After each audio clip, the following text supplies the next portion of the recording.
week. So who's better, me or Rob O'Donnell? No. No, I'm just kidding. I listened to that whole thing. And I didn't know that you guys went back down to Ashburn yesterday. So, John, would you tell me, like, what did you expect versus what you saw when you got there? And how did that, like the raw version of it, where it's, and you can say whatever you want. I didn't know what to expect. But honestly, like I said to Rob, when we got there, we started driving around. It was just endless giant buildings. Did you Jamie, did he do the same thing that we did? Okay. Yeah. All right. So when you saw it, so these enormous windowless buildings, really no people around. Parking lots for these buildings were enormous, but there was 5 cars, 6 cars, no cars. It was really weird. Like I said, it's like the world ended and we survived. It seemed like that was the environment we were in. It was just very eerie and strange. So, unfortunately, I didn't get to see that area before it was Data Center Alley. Right. When it was like forests and lakes and because and farmland. Yeah. On the way there, you could see it's beautiful there. Yes. I mean, just gorgeous. So I'm quite certain that they destroyed some beautiful real estate there. With that said, as they have it right now, all of that stuff is kind of contained in one little city. It's like a data center city. Yeah. And so it's as terrible as it is, it's like, okay, this is away from most everyone. It's stuck here. It's all these same buildings. They're all the same. They're kind of in their own little thing here. Not little thing, big thing. So from that perspective, it was like, okay, this is all right. So in comparison to going to rural America and plopping these data centers next to people's homes, next to their farm, just places where they shouldn't be. So again, I'm sure that's how that one started out. And that's what we're trying to not let happen here. Did you go down with a group of people? We did. Yeah. How many people went down? So we had 2 township supervisors with us from 2 different municipalities. They're both. Now this is because they're trying to figure out whether or not they're going to put these in their towns, and no one has gone down to Ashburn, which is what, less than 3 hours away, or about 3 hours away? From there, about 3.5. Yeah. Yeah. Okay. And so you're like, come on, get in the bus, we're going. Yeah.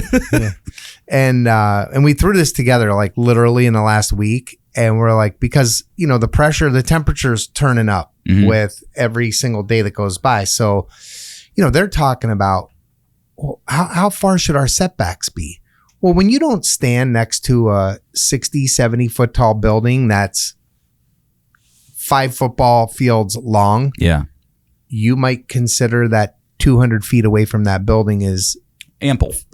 Yeah. Well, we got there yesterday, our first stop, and John brought his rangefinder, and we're getting closer to the building and closer to the building and closer to the building. And the one township supervisor's like, there's no way that's 200. There's no way that's 200 feet. John says 67 yards. Right. It's 200 feet. And so it was a really good thing for them to see, because 200 feet sounds like a lot on paper, sounds like a long way. Yeah. But I think we decided at the end of the day yesterday that 1,000 feet minimum was like realistic. I mean, you have your house here. You don't need to be, this can't be on top of you. But so we had 2 township supervisors from 2 different municipalities. We had a zoning officer with us. We picked up Ginny Kerslake from Food and Water. She's been fighting these. She has a social media. Is that like a nonprofit? Yeah. Okay. And she has a social media, Ginny Kerslake, Kerslake, that you should follow if you're into this topic, because she is everywhere across Pennsylvania. She's literally everywhere. And then We also met down there. We met Senator Katie Muth and her friend Pam. They came from her district. Okay. So they had never been there either. So, Okay. So I had a car full of people that have never seen it. And you know, the first place we went to, John, we were talking and John's like, you know, it was the baseball fields that were that was the first place you guys went? The first place with the turf field. Yeah, that we were so for the people who don't know this, like Jamie invited me down to go do like a documentary, and if you remember, we were looking for those diesel generators and we didn't think they were there. Yeah. Until we went around back, and then we were all like, holy shit. Like there's like 60 of them. Yeah. Unfortunately, we didn't get to hear any of those. None of the buildings we went to, they weren't running at that particular time, but they are massive. Well, also if you go to that area, which is also like an apartment complex or condos, Mm-hmm. if you did your rangefinder there, that's probably 200-300 feet away from the building. Because if you go across the ball field, because that's all it is. Yeah, the ball field. Yeah. And those people did not know that was going to be there when they. But again, how many people did we see? Zero. Yeah, there's nobody there. It was like it's a ghost town. It was like they are extinct. It was so strange. Like there's like you said, those apartments are all there, but no people. Like no activity whatsoever. You'd figure there'd be like a dog or a kid on the field. Nothing. Yeah, we saw one lady walking. And the weather was good. Yeah, the weather was beautiful. It was like 45 to 50 degrees all day. And we are driving past these brand new parks, and there's not one family, like not one person decided on a nice sunny day, temperatures are good, it's not really windy. Not one family decided to just go to the park because I mean, I guess they just don't want to go hang out next to these big buildings. I don't know what it is, or are they there? Like I said, when I got back, when we left Ashburn and we came straight back to that township meeting, and in my mind, I said, this feels like Armageddon down there. And it's true. Well, what's it say about, like, it almost seems like there's like this precondition. It's like, well, everybody's mad that we're building these things, but if you guys build a park, maybe people won't be mad. And it's just like, it's almost, lipstick on a pig? Yeah. Like it almost seems like what it is. Well, and when you mentioned that, so. It's like a dangling carrot. We were on top of the one parking garage, not the one you were on. This was a taller one. We found a better one. Did you really? 9 stories high, yeah. We did. So we're looking over the edge. And the one part of this parking garage, when you look over the edge, there's like this little city that they made for them. It's not real big. It might be 6 blocks, but it's like a T. So it's 2 blocks this way, and this way. And we were there around 12 o'clock. And there's all these quaint little shops and restaurants and offices. But again, no people. There were no people. So we decided we were going to go eat lunch. So we went down into this little city and we're walking around. And this is one of those cities that they apparently built for them as a little token. And we walk into the restaurant, we sit down, and we were literally the only people in that restaurant the entire time. The waitress even said to us, she said, you're my only customer all day today. Like, where'd the people go? Like, there's no people. How are they staying open? We don't know. Maybe they're being supplemented. We don't know. There is a development that's like across the way.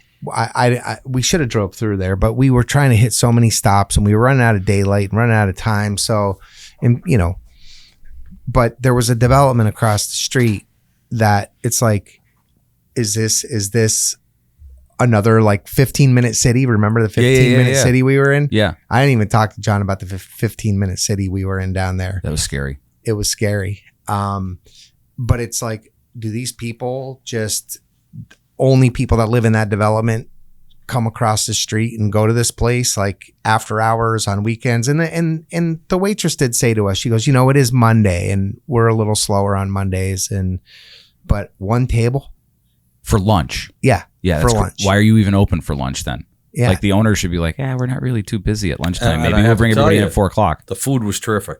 It was. but no the irony about that. But no customers. So here's what I want to do. It's like, what was your feeling when you what was the feeling of everybody there? Like, we can talk about like data and we can talk about like square footage and infrastructure and all that, which we will. But what was the feeling of everybody down there? Like, were people skeptical going down about whether or not these are good in a community or not? And then when they got down there, did they change? God bless you. Thank you. Did they change their, was the ride home somber? It was enlightening.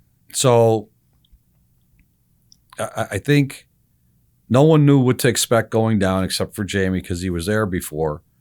And then on the way back, and even like while we were there, everyone was just like, oh, this is not what we want. This is bad. Like, bad. I don't know. Did you guys go to the cemetery when you were there? Oh, yeah. Yeah. How about that? That's insane. It's a slave cemetery. Well, yeah, but they literally gave them 5 feet outside the fence, and then they surrounded it by data centers. Yes. And 3 parking spots. Yeah. They have 3 parking spots. And so I was excited to go back to the cemetery because we wanted to get really close up to a building. Because, when you're down there, everything's fenced off. You can't get in anywhere, right? Yeah. So I'm like, well, listen, over by the cemetery, that is just under construction. Because we were there, in August? Yeah, late August, early September. Oh, that one wasn't being built? Yeah, it was started. So if you're looking at the front entrance of the cemetery, it's the one to your right. Yeah. But we could have, when we were there was no guard shack. We could have walked right over and touched that building. So that's why I was like, let's go back to the cemetery because they wanted to kind of get up close and maybe shoot the height of it and all that kind of stuff. Well, now you go there, it's all fenced off. There's a guard shack there. You can't, go in and out.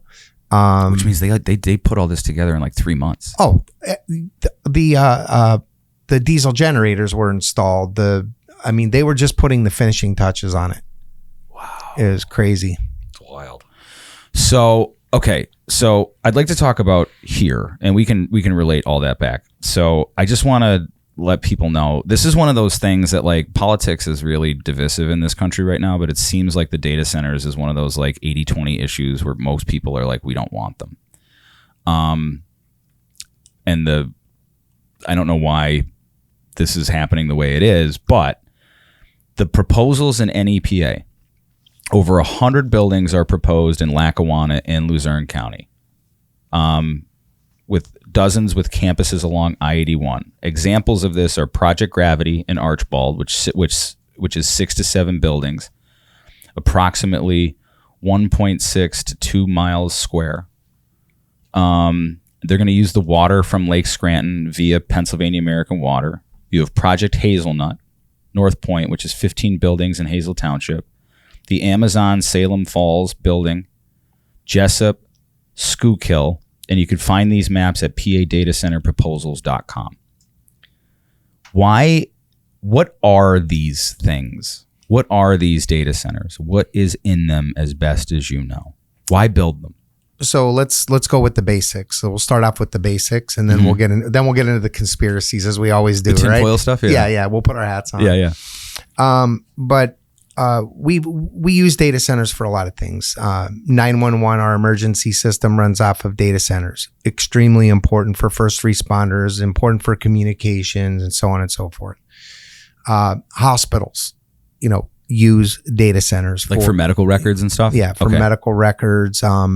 If you go to if you have an emergency and you go to a hospital that they don't know Mark Dennebaum and you can't communicate with them, they can pull your medical records and know not to give you a certain type of medication to save your life. There's a major need for these, and it's improved healthcare, and it's improved healthcare in that way. But there are certain things.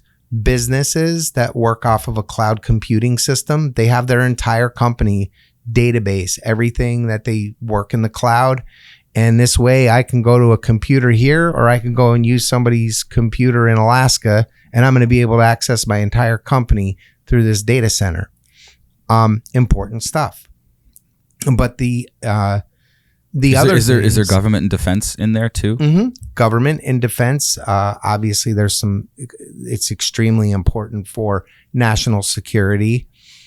That seems to be the buzzword of why they're trying to get us to accept these, right? That's what they keep saying is it's national security. We need to beat China, and all the AI race is the end race. It's like the moonshot of the new world. Yeah. And then what do you have to add to data centers? Well, you pretty much covered it, but were you asking for that, or were you asking what's physically inside of these buildings? No, I'm asking for like what they're used for. Oh, okay. So in other words, like you can have any building and put like a Talbot's in it or a Sears. Mm-hmm. Why are they being built? That's what I want. Like, what is the reason for, like, these things have existed for a long time in different places. Mm-hmm. Why now in such mass produced ways? Well, pretty much what Jamie said, One of the things that we found out down in Ashburn that really blew my mind, and I forget whether it was Switzerland or Sweden, but like 100% of their internet goes through Ashburn. Mm-hmm. A foreign country halfway around the world uses Ashburn, Virginia for all of their internet traffic, which to me dispels the argument of like, well, we need them close because you have something called latency. So when you have something called latency, I was looking it up. Why do they need to be built that close? Most of it has to do with stock trading, right? So if you can get your latency from like 12 milliseconds to like 11 milliseconds, it could mean billions for like how much you could make and trade. That's one of the reasons why. But like for the rest of the reasons, I don't see, like, does anybody really notice a 2 millisecond delay on any of the information that they're looking for? What you said about Wall Street and things of that nature, that is true. A lot of this, I think, I can't say for sure, is financially driven. I really do think that. I do believe that. The United States already has more data centers than any country in the world. Yeah. I mean, and based on the proposals across this country right now and what we already have, it's like, how many do we need? Like, are we doing this less efficiently than China? I mean, well, China really doesn't have rules, so like they do whatever they want to do. Well, but I'm saying though, they have far less data centers than we do. I mean, are we doing it less efficiently? I mean, well, I don't know so the answer to that. My thoughts on that, and who the hell am I, is that look, at some point, people are going to have to acknowledge that as what's the one thing God isn't making more of? Land. So the people who own this land are going to benefit from it. One of the studies that I saw was like, if you don't want any of these data centers in rural communities, you can just literally get like a swath of land in Arizona that no one's using and just build them all there. You could run the infrastructure and probably at less of a cost than it would be to, invade these communities. So I don't know. Like, everybody's making money everywhere except the people who like have to be surrounded by these data centers. Absolutely. Who are getting nothing in return. No benefit. So when you were down there, what did you talk to any residents? There were none. Honest to goodness. We did, the walking trail where we went through and we were standing underneath 500 kV lines. Yeah. Yes. Yeah. Did that blow your mind or what? And as far as you could see, so we did. I did a live stream with Ginny yesterday, and that's one of the. Make sure you get close to that. That's one of the things that I said was like, okay, so they have a macadam biking trail. Yep. And then they have a gravel walking trail, and as far as you can see, this trail goes. Looks like for miles, right? And right above it, so these people are going out there to get healthy, right? They're exercising. Yeah. While the entire time running through the Van Allen radiation belt. Yes, yeah. They are being exposed to major league, electromagnetic fields. It's just so weird. It's just the weirdest thing. So then we're on that path, and I'm like, I got to take you down. I said, I don't know, it's a little chilly out. I don't know this time of year. I got to take you down and show you the lantern flies that are all around. Remember the bottom? Oh yeah. The bottom were they of that? there? No, they weren't there. He said, well, it's 50 degrees. It's January. So, yeah. Or yeah, he said That it's was one of the January. bizarre things where it's like, why are these lanternflies surrounded by all this telecom electricity shit? And I never looked into like why they would do that. Maybe they're attracted to it, but so what? So okay, what are like inside? wait. Okay, keep going. Wait, you asked if we talked to any residents. Yes, So sorry. there was a lady on the walking trail, and Pam that was with us stopped her and said, "Hey, we're from Pennsylvania. We're here, because data centers are coming to our area." And she goes, how do you do this? Like, how do you live here? Yeah, how do you manage this? And she said, what was her response? She just kind of like shrugged her shoulders and she said, it's okay. She said it's all right. Yeah, it's all right. And so the whole story about the frog and the boiling pot of water versus just dropping, Yeah, why don't you turn the temperature up? once you turn the temperature, you put a frog in cold water and slowly turn that temperature up over 20 years. These people are just like, yeah. But here again, we don't know if she was a real human. Well, I mean, look, there's a psychology to that because, like, look, you guys live in a little bit more rural part of the PA than, let's say, I do, right? So Yeah. I've lived in basically cities and populated places most of my life, and I've always noticed this about like billboards, potholes, stuff like that. Like you notice it for like the first 2 or 3 days, and then it's totally escaped your memory, and you don't see it as a burden because it's almost like you subconsciously acquiesce. It's like a stick. It's like a stick up on your desk. Yep. And you just kind of like, it's a psychology of people that I think like that has to be brought into the equation. It's like, oh, let's go to this place where these people are just really easy to screw over and they kind of accept their fate. It's like there's an old joke about Scranton that if everybody woke up tomorrow and the streets were lined in horse shit, everyone would just buy taller boots. And I've always thought about that, like with stuff like this.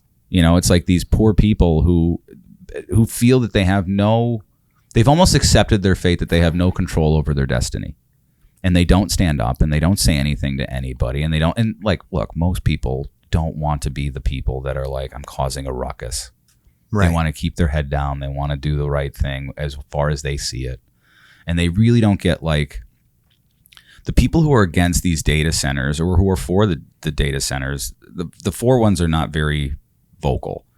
The against ones are, but I think it's a minority of people who are vocal because most people don't want to rock the boat. Oh, there's no question about that. There's absolutely, we see it in our own township. You may have 30 or 40 people behind you in a meeting, but never do they get up to speak. No, right? They always tell you should say this, you should say that. It's always the same 4 or 5 people. And I'm 100% certain those people are sitting in those chairs and they have thoughts running through their mind and they're saying, oh, I would love to say this, but I don't want to look stupid or I don't want to be criticized.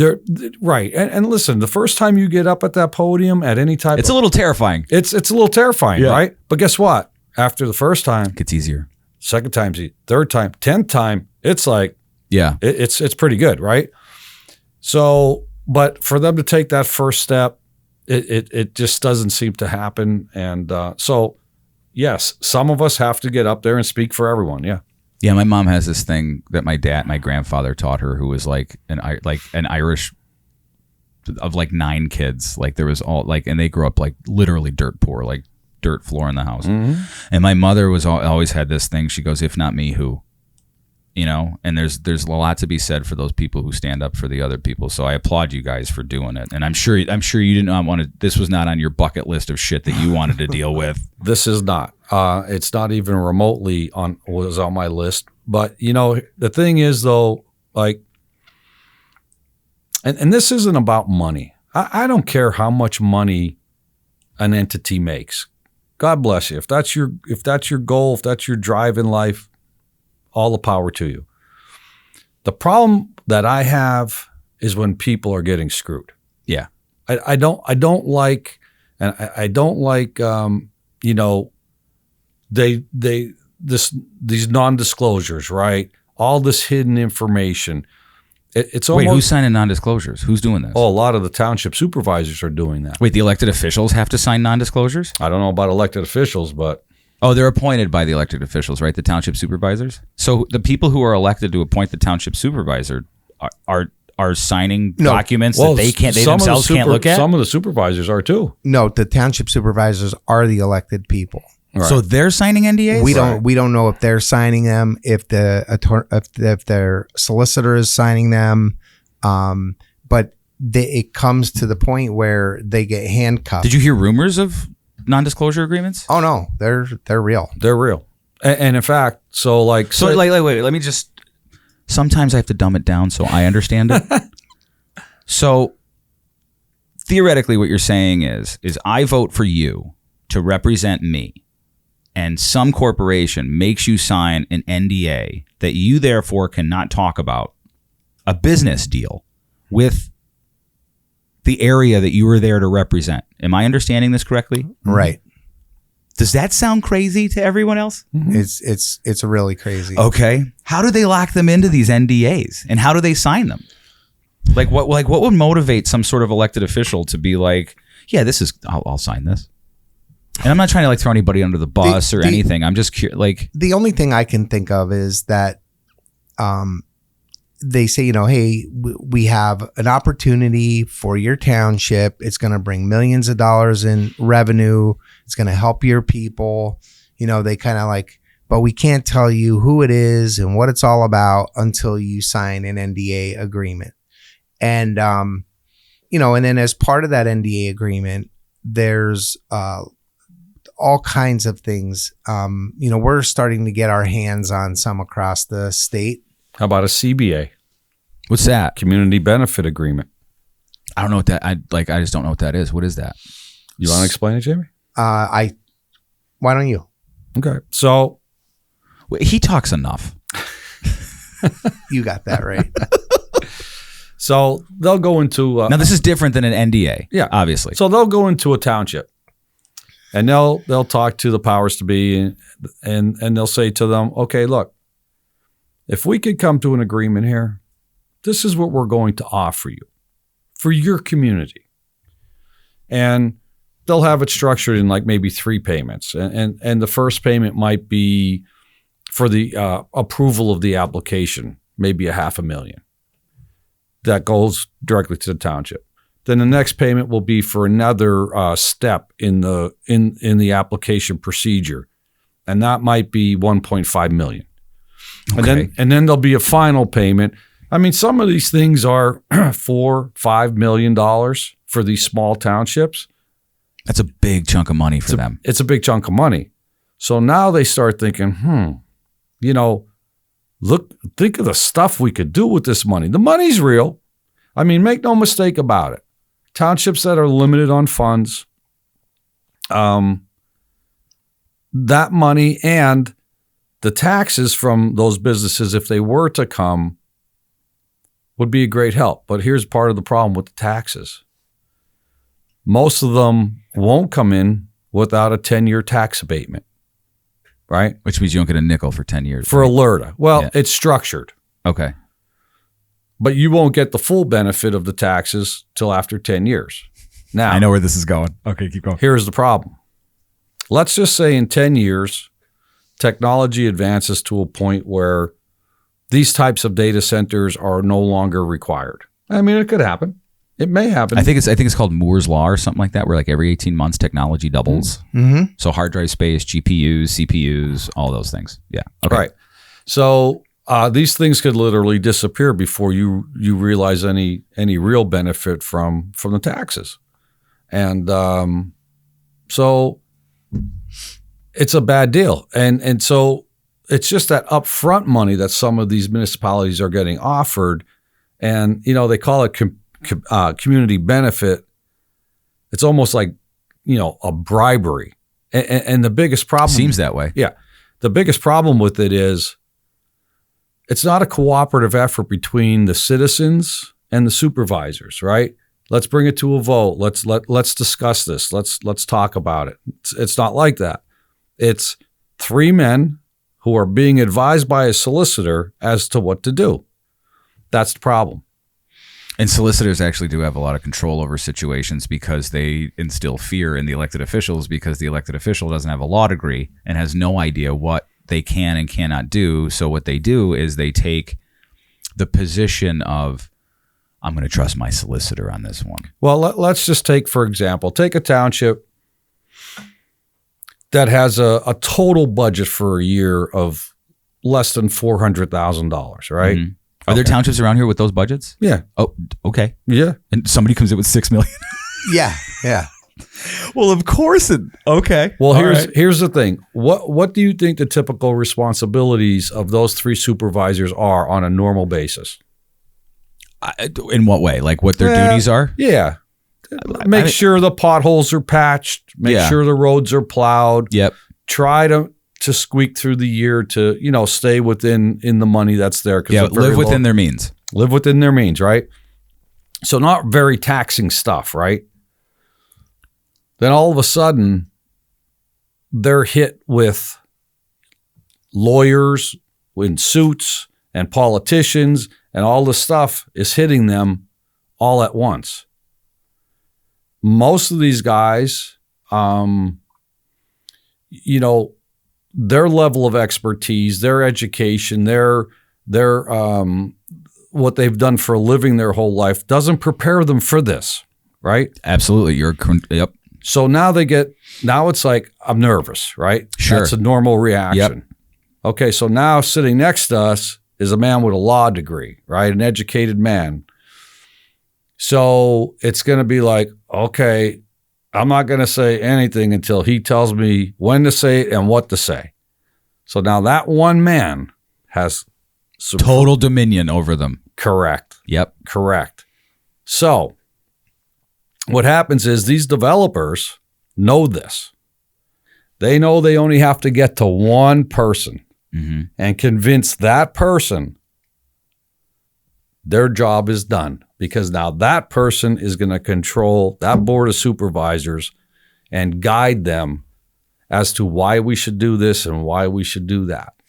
And nobody's claiming corruption. What they're claiming is like what I would be claiming is like, if you're a lawyer and, these people come in and like, well, after you're done doing that, we will help you in some way, or we will introduce you to these people that will help your law firm, or we'll help your law practice or whatever. And you don't need an exchange of money or a gift or anything like that. It could just be a handshake. Like, this is how easy it is. It could be as simple as, trust me, these guys are very good at what they do. It could be as simple as a nice dinner and a conversation that's making that individual feel really good about himself. Sure.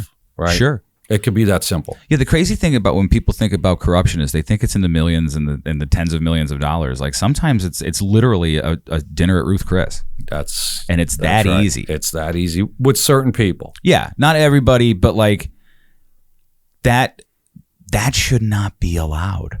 No. That should not be. There should never be coordination between. And when you were fighting the school boards, and that was one of the things that really blew my mind, was that how much control a solicitor has over a governing body. They do, because, again, especially at the school board level, these are volunteers. They volunteered their time. Yeah, no, for people that don't know, school directors don't get paid. They do not get paid. And township supervisors don't get paid handsomely. I mean, we were with a township supervisor yesterday who signed up for this, takes absolutely zero pay to do a lot of the work that he does, except his monthly allotment of... It's like $150, $160. Now that's going up for the next elected officials, but for right now, that's what it is. That's literally one date with your wife. $150, $160 a month for a township supervisor. And now all of a sudden they have this $1 billion company's lawyer. Oh my God. Can you imagine the pressure? Sitting in front of them. Yeah.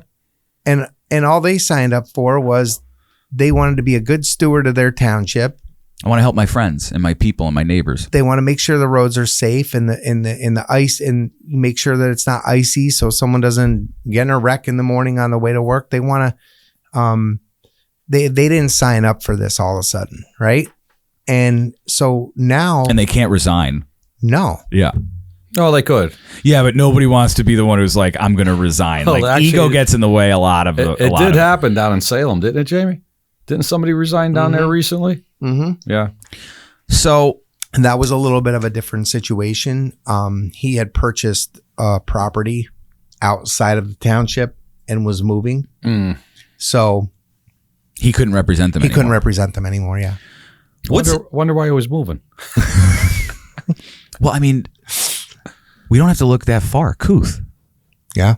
About what was going on in 44 and the mayor and all that stuff. Like it's there. It is there.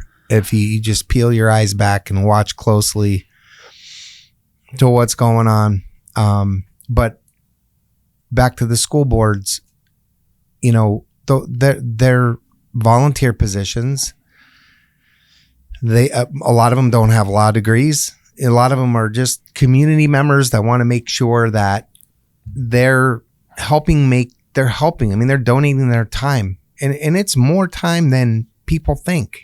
You don't just show up to an hour-long school board meeting once a month and say, "Okay, I'm done. see you next month." Yeah. There's a lot of planning. There's a lot that goes on behind the scenes, and they're volunteering their time. And then, you know, like I said, people show up and they start telling them, you know, they have to do this and they have to do that, and then they rely on that solicitor to make a lot of those decisions. Well, I'll give you an example. So up here we have the North Pocono School District, and they're building data centers up there. And they're supposed to be getting, now, don't quote me on any of this, but I think it's like $68 million for the school district, right? Now, if you think about school districts, I didn't realize this, but up until like 2 years ago, but the Scranton School District is the largest government budget in the Northeast. It's $250 million a year for the Scranton School District, right? That. So when you think about like the other school districts who don't have as many kids, $68 million to them is a lot of money. And this is not to disparage or besmirch anyone who's a school director anywhere, but like you said, volunteers want to help their community. They don't get paid for any of it. They see $68 million that they're going to get every year, which means we can get this stuff and that stuff, and we can every kid we'll have new tracks, we'll have new this, one and that. When you say after 10 years and they might disappear, you now have a $68 million budget deficit, and you guys have no plan for it because the data centers they can just up and leave. Yeah, let me tell you what else happens though with government. This is what scares me about, like, they're talking about them in Scranton. There's a meeting tomorrow night because they're trying to build data centers in the city of Scranton. What happens in like 10 years when they go away and there's no money there that they were relying on, that nobody budgeted out about what would happen if these things go, and no one's saving? No. They're going to spend all that money. They're not going to save a dime. How much is the state saving? No, we're not. Right. Okay. Continue your. What happens a lot of times, and you got to be really careful with this. So a lot of these areas who invite these data centers will take that money and they'll infuse that money into the general fund. The main piggy bank. Yeah. It won't be appropriated.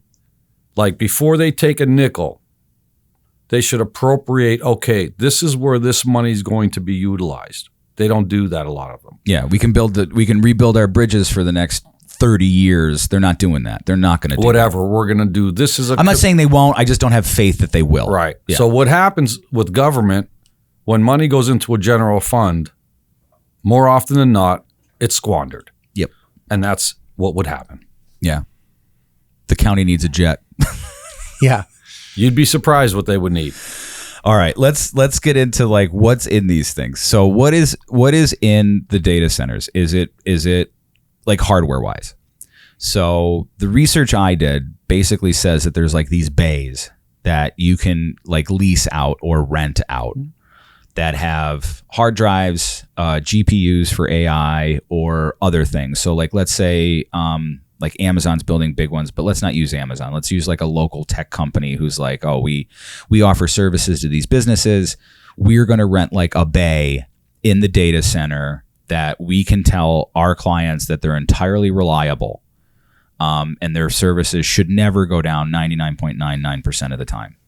Can you explain that to me, the idea of reliability? I can. So I've been inside of a data center. Oh, did you go in one? Yeah. And what did it feel like? Like when you walk in, do you feel like? I'm trying to understand, like, does the hair stand up? Can you feel, because there's a lot of electricity going in there? Well, no, it wasn't live yet. Okay. It wasn't live yet. So it was under construction. But when you walk in there, the best way I can explain it to you, it's like walking into a supermarket with aisles. And it's cages, right? Aisles after aisles after aisles. And like you said, if I have a company and I want to rent this space from them, it's I can rent that space. They say that we guarantee that we'll be up 99.99% of the time. That's the reliability that they're promising to their clients.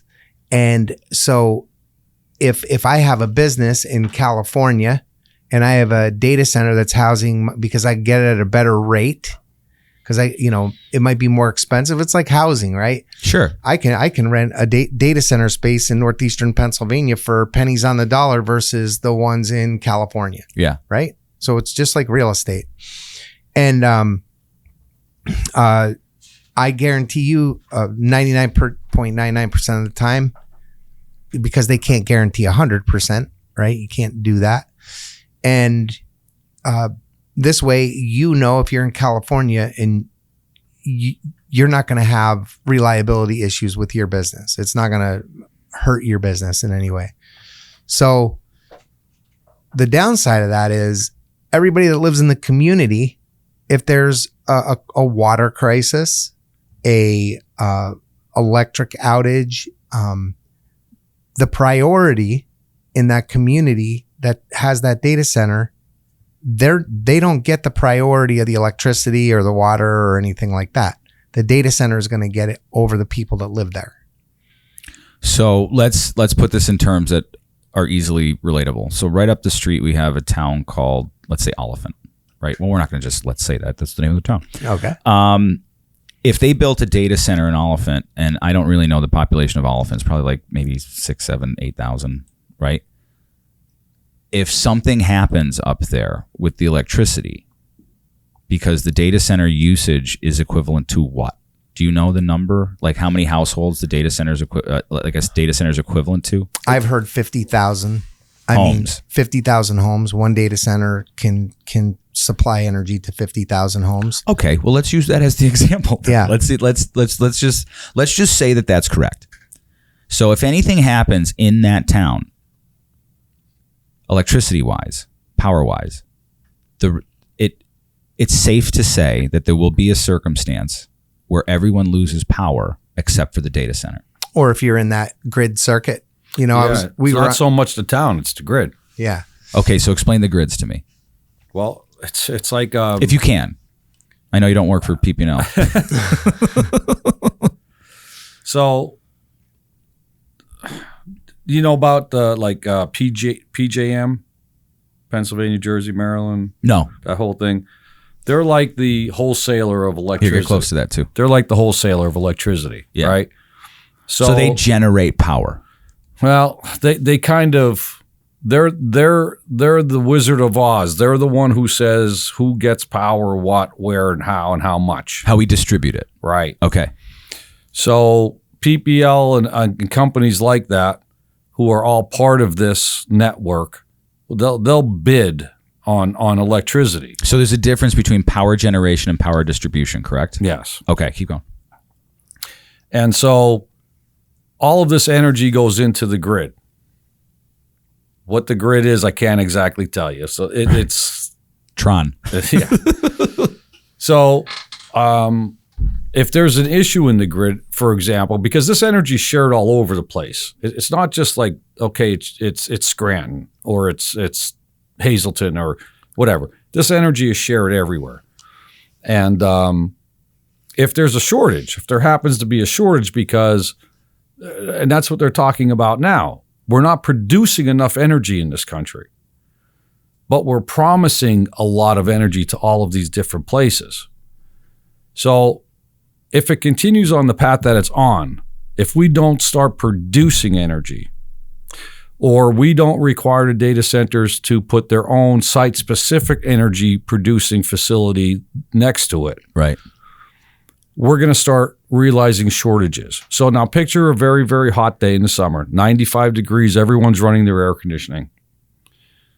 And these data centers are full bore. They get 80% of them up that they wanted.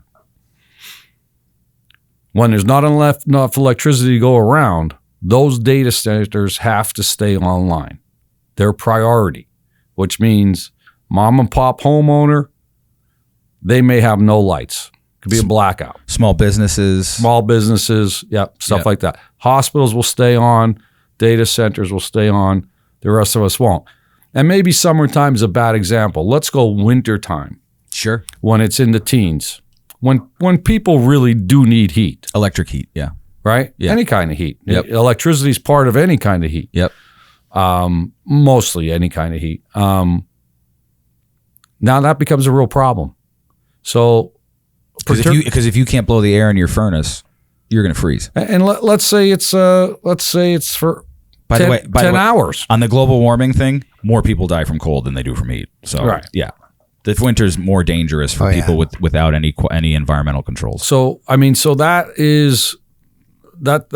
a reality that may happen. It's likely to happen. So because we also have an aging infrastructure. We do have an aging infrastructure, but we're not producing enough energy. That's the bottom line.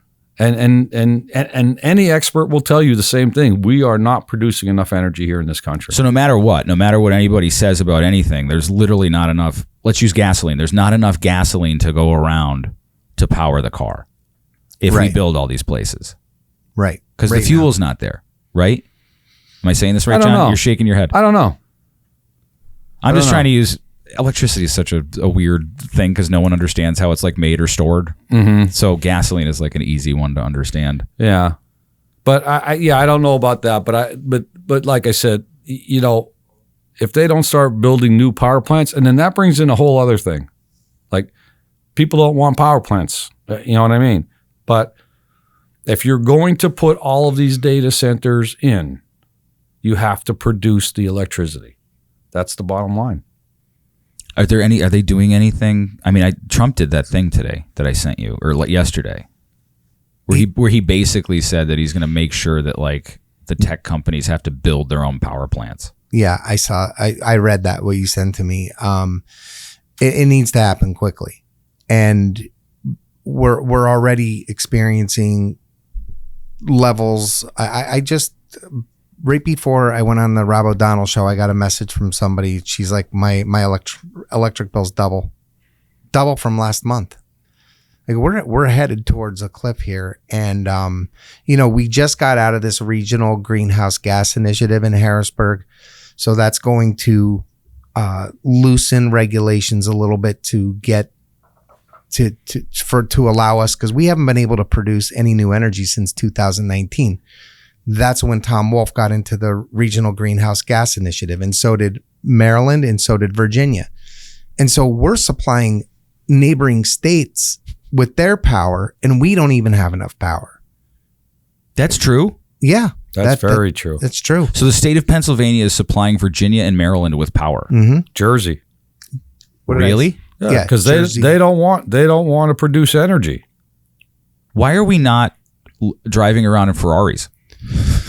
If we're giving all these other states our power, I know that we're paying to build, and are the PA residents paying to build infrastructure for ratepayers to power Virginia, Maryland, and New Jersey? Well, we're paying for infrastructure. I don't know what the percentage is, but I know the ratepayers in Virginia are paying for their distribution infrastructure too. I could tell you what we do pay for. So any new infrastructure, for example, this 12-mile proposed line in Sugarloaf, it's called socialization.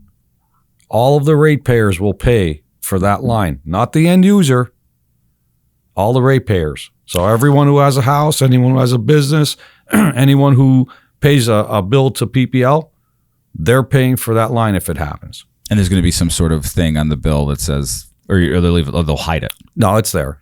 It's there. And I forget how it's categorized. So like you guys live a little rurally. If you buy a plot of land off the beaten track, and let's say you want to be a mile into the woods off the main road, right? Does PP&L or any of the power companies or the utility companies run service to your house, or do you have to pay for that?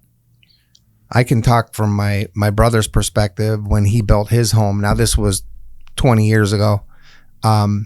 He was back a half a mile, just say maybe a little less, quarter of a mile to a half a mile, somewhere in there. He had to pay for that to come to his house. So he had to pay for the electricity, the water, the sewer, if he had a sewer? Yeah, he had to pay for that infrastructure to come back to his private house. So he himself had to pay for that. Yeah. Now, so I what don't you're know saying if is these data centers don't pay for that. They do not. They do not. Now, there's been some grumbling in government where they're starting to like say, okay, this is really not fair. Like, but nothing's happened yet. Like there's been talk about, wait a minute, the end user has to pay for this stuff. Like homeowners and everyone else who benefit zero from it shouldn't be paying for this. But nothing's happened yet. And then on top of that, I just lost my train of thought. It just went the end user stuff. Poof. They're paying for it. Rumblings in government. The end user. Yeah. So large use customers, data center, for example, they get cheaper electricity rates than you and I for our homes. Because what, they're buying in bulk? Because they're buying in bulk. Okay. So, which kind of makes sense, right? But so the homeowner's paying, business owner, they're paying for the infrastructure for the end user who's not paying. He pays a portion just like everyone else does. The end user will pay a portion like everyone else does. But he's gaining all the benefit from it. And then he's going to pay less for his electricity than we are. So there's it should be equivalent across the board. Shouldn't it be equal? Well, first of all, they should pay for the entire transmission line because it's to service their business. Yeah. And as far as the lesser electricity rate, there's arguments on that. Some people will say, no, they should pay the same. Some people will say, no, well, they're using more. They should pay less. But in that arena, I'm with they should pay the same as everyone else. What about water? How's the water situation work? It generates heat. Is it a closed loop system? Is it siphoned from somewhere else? Where does the discharge go? So in Virginia, we were talking about this a little bit earlier. Basically, a lot of that water gets evaporated during when it's cycling. So there's a lot of evaporation. There's a lot of evaporation that happens while it's cooling, right? Because it's going through these pipes and it's cooling, so it's gonna naturally evaporate a little bit, and then when it comes out, it has to go through like a wastewater treatment facility. And in Virginia, what they do is they will return that water after it's treated chemically, and it goes back into the Potomac River or a nearby stream or something like that. But it has to go like to the wastewater facility first, and then it goes through there for treatment, and then it goes back out into the lakes, the rivers and streams. And that goes into the bay? And it goes into the bay. So when I was a kid, I was never told to drink the water from someone downstream taking a pee. Is that equivalent? Is that fair? They would argue no, but yeah, logically, yeah. Mm-hmm. What are they treating this water? So they're treating this water just like they would at any other, let's say, community that has some sort of waste management water treatment facility? Yeah, so I don't know exactly the chemical compound or chemical, but they do. So what's given back? Is that H2O? They or we don't know. They say it's returning cleaner than it went in. But does that mean So- like devoid of minerals and all the good stuff that like the fish need and the plant life and all that downstream, or we don't know? We don't know. We don't know. And that's the problem. Like, I think the problems in Virginia, because of the capacity that they have there and everything that they're returning back to the rivers and streams, I don't think you're going to see the effects of that for the next 10 to 15 years. It's like what they did here with the coal mines, right? You know, We have total places of the river that nothing grows, and it looks like somebody dropped in. It looks like when you see a ship at the bottom of the ocean and it has that orange rusty color to it. Yeah, Old Forge. There's whole parts of the river that are just like that. Yeah, all these proposals that they have, they're all nice and shiny, right? Are all completely safe. You could drink the stuff. Like, oh, you could, but ask them to take the first sip. That won't happen, right? or put it in writing that. Yeah. So, and by the time, here's what happens. By the time the problems occur, whether it's something with the environment or whether it's vibration in a neighboring community or sound or whatever, by the time the problem rears its head, it's too late. And here's why. The billion-dollar company has all the money in the world to pay the attorneys to say, that's not from us. We didn't cause that. Okay, well, how's the Joe homeowner going to hire lawyers to say, no, this is your problem and it needs to be fixed? They can't. So again, once the problem arises, game over. They know there's no way to fight back. How's the municipality with a $400,000 budget going to fight that? They're not. And that's the thing. And that's why these municipalities have to be extremely careful. And you know, I don't get it these days. Like, the first responsibility of government at any level is to protect their constituents. And that's kind of not what's happening, you know, and it's frustrating. It really is. I mean, and I think people across the country are starting to feel that way with government in general. Can you explain to me a curative amendment? Yeah. This seems to be the bane of your existence. Yeah. So, yeah, go. Yeah, go. If your township or municipality, if in your zoning code, you don't recognize a certain industry, right? You're required to recognize all industry into your industrial area, for example. Well, of course, no one really ever thought about data centers. I mean, around here, it's kind of like a new thing, right? Yeah.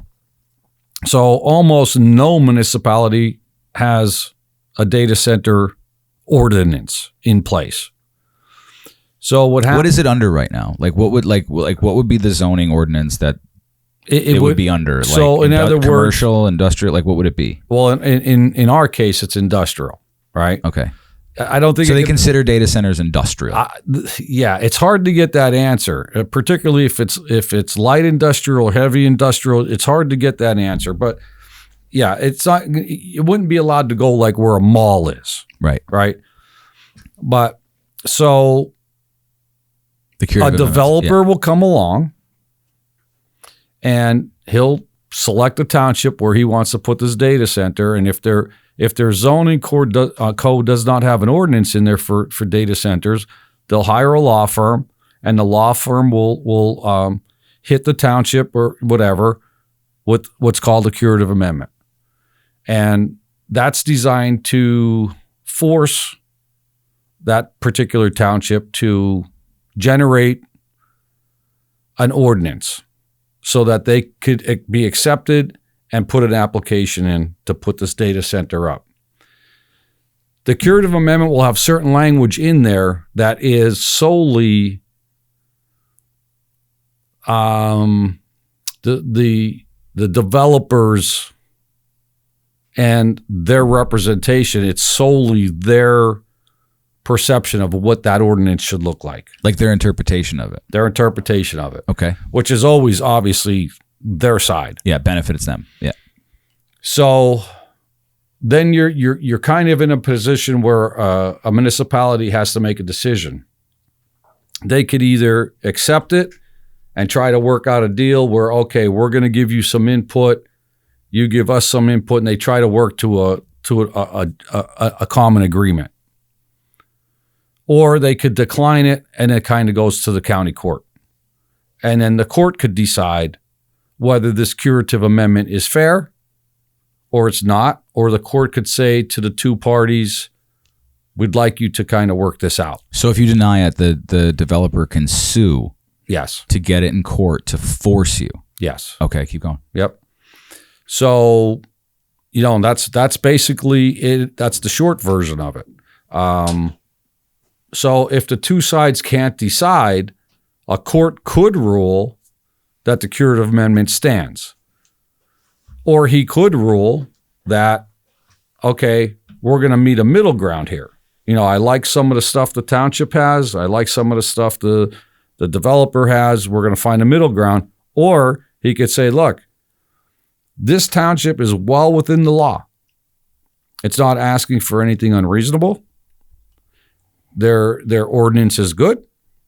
And developer, you take it or you leave it. So it could go a few different directions. But again, you just don't know which way it's going to fly. You just don't know. So you try to put together a good ordinance that's going to protect your residents, your constituents, and you take it from there. Talk to me about the power lines. Talk to me about what does that mean? Your property. I've been to your property. I've seen your property. I've seen where the old power lines used to be. That's going to be totally destructive to your property. Yeah. Because now what KV lines are they trying to put through your property? 500. And what's the minimum safe distance from a 500 kV power line for EMF radiation? Well, here again, here in America, studies get squashed. Right. Right. Inconvenient studies too. Right. Pennsylvania Power and Light will tell you that, you could be 100 feet away and they're safe. And there's so many studies showing that not to be true. So there's a lot of dangers aside of electromagnetic fields. And just for example, so, there's multiple conductors, the wires that run across from pole to pole. They break free, whether it's from wind or ice or malfunction, whatever the case may be. They do have safeties, but those safeties fail, and they fail often. So one of those conductors come down, and they hit the ground, or they hit a tree, or they hit whatever. With that size line, it's an explosion. It's a fire, and anyone that's anywhere near it, they're dead. I mean, that's the bottom line. And you see humans have been killed that way. Animals have been killed that way. So you have that. You have the electromagnetic fields that you're being constantly exposed to. As long as you're at your home, when you're sleeping, when you're in the yard, when you're playing, your kids are playing or whatever, it's so close, they're being constantly exposed to those electromagnetic fields. There's a lot of things. Not to mention, with those size poles and those size wires, what it does to the value of your property, that you worked for your whole life. Loss and your loss of privacy. I mean, it just goes on and on and on. It's just such a bad deal. How much would your property go down? Well, because how the hell are you going to sell it? Because nobody wants to live next to that thing. According to my attorneys who are handling this case, they consider it a complete loss. Your property would be a complete loss. That's what they consider a complete loss. Yes. You have a beautiful plot of land there. Now your family lives on that land, don't they? You build homes for your kids. All my kids live there. They all have their own homes there. And you have grandkids. Yep. And they want to put, so how close, what's the closest line? Like, what would be the closest line to your property or your grandkids? My daughter and my two grandsons, 100 feet. They want to put a 500 kV line 100 feet away from your grandkids. Yes. And they don't see why you have a problem with that? they don't acknowledge the problem. They see it. I know they do because I've had them there and I've talked to them. I look in their eyes when I say to them, you know, like, how would you like this in your yard, right? Or do you think this is dangerous for my grandkids? You could see in their eyes, but it'll never come out of their lips, right? They just stand there pretty much emotionless, like they're almost like robots. That's how they act. Yeah. That's got to be so disconcerting. It is. Oh, I didn't know that. Very, very frustrating. Yeah. So that makes the motivation for you even higher than most normal people. Oh yeah, yeah. This, as Jamie knows, this is life changing for me and my family. Yes. How many other people along this of your neighbors are affected by this? There's about 90 properties that will be affected. Now, some people will not be as affected as others, but a lot of people, yeah, their houses. There's one individual at 60 feet from his house, and they put this in the plan. Like they're like, oh, we're just going to put it in the plan, and if no one complains, we'll just continue through with it, right? Is that what they're banking on? Well, if they can convince everybody. Now they've been working on this a long time. They've been working on. When you say long time, what is that? Like, what is that time frame? Well, just the time frame that I'm talking about is just trying to get people to sign their agreement. They've been working on that. The 90 properties. Yep, they've been working on that now. It was a year in November. They still haven't filed a PUC because they don't have enough people signed on. And that's which is the Pennsylvania Utility Commission. Yeah. Okay. Yeah. So that's a little bit of a problem for them to go to PUC if 40% of the people or 50% of the people are not in agreement. It's a little harder to convince PUC that this is okay. Does that work? Would the PUC come into play up here in Lackawanna County? Because everywhere. Pennsylvania Public Utility Commission. It's Pennsylvania Public Utility Commission. PPUC. Yep. PAPUC. Oh, let's just make it so it's more confusing. But on that point, it's really interesting that you brought this up because, you know, I think the people in the valley, they understand that PPL needs their electricity to get to where it needs to go. So we had asked them in a meeting. I was in a meeting out at Senator Culver's office with PPL and Rep. Watro and Representative Muser's guy, James May. And we were in that meeting and we were like, can we find a win-win here? Why can't you go underground? Oh, we already looked into that, and and the cost is just way, it's way too expensive. No numbers given, no actual hard numbers.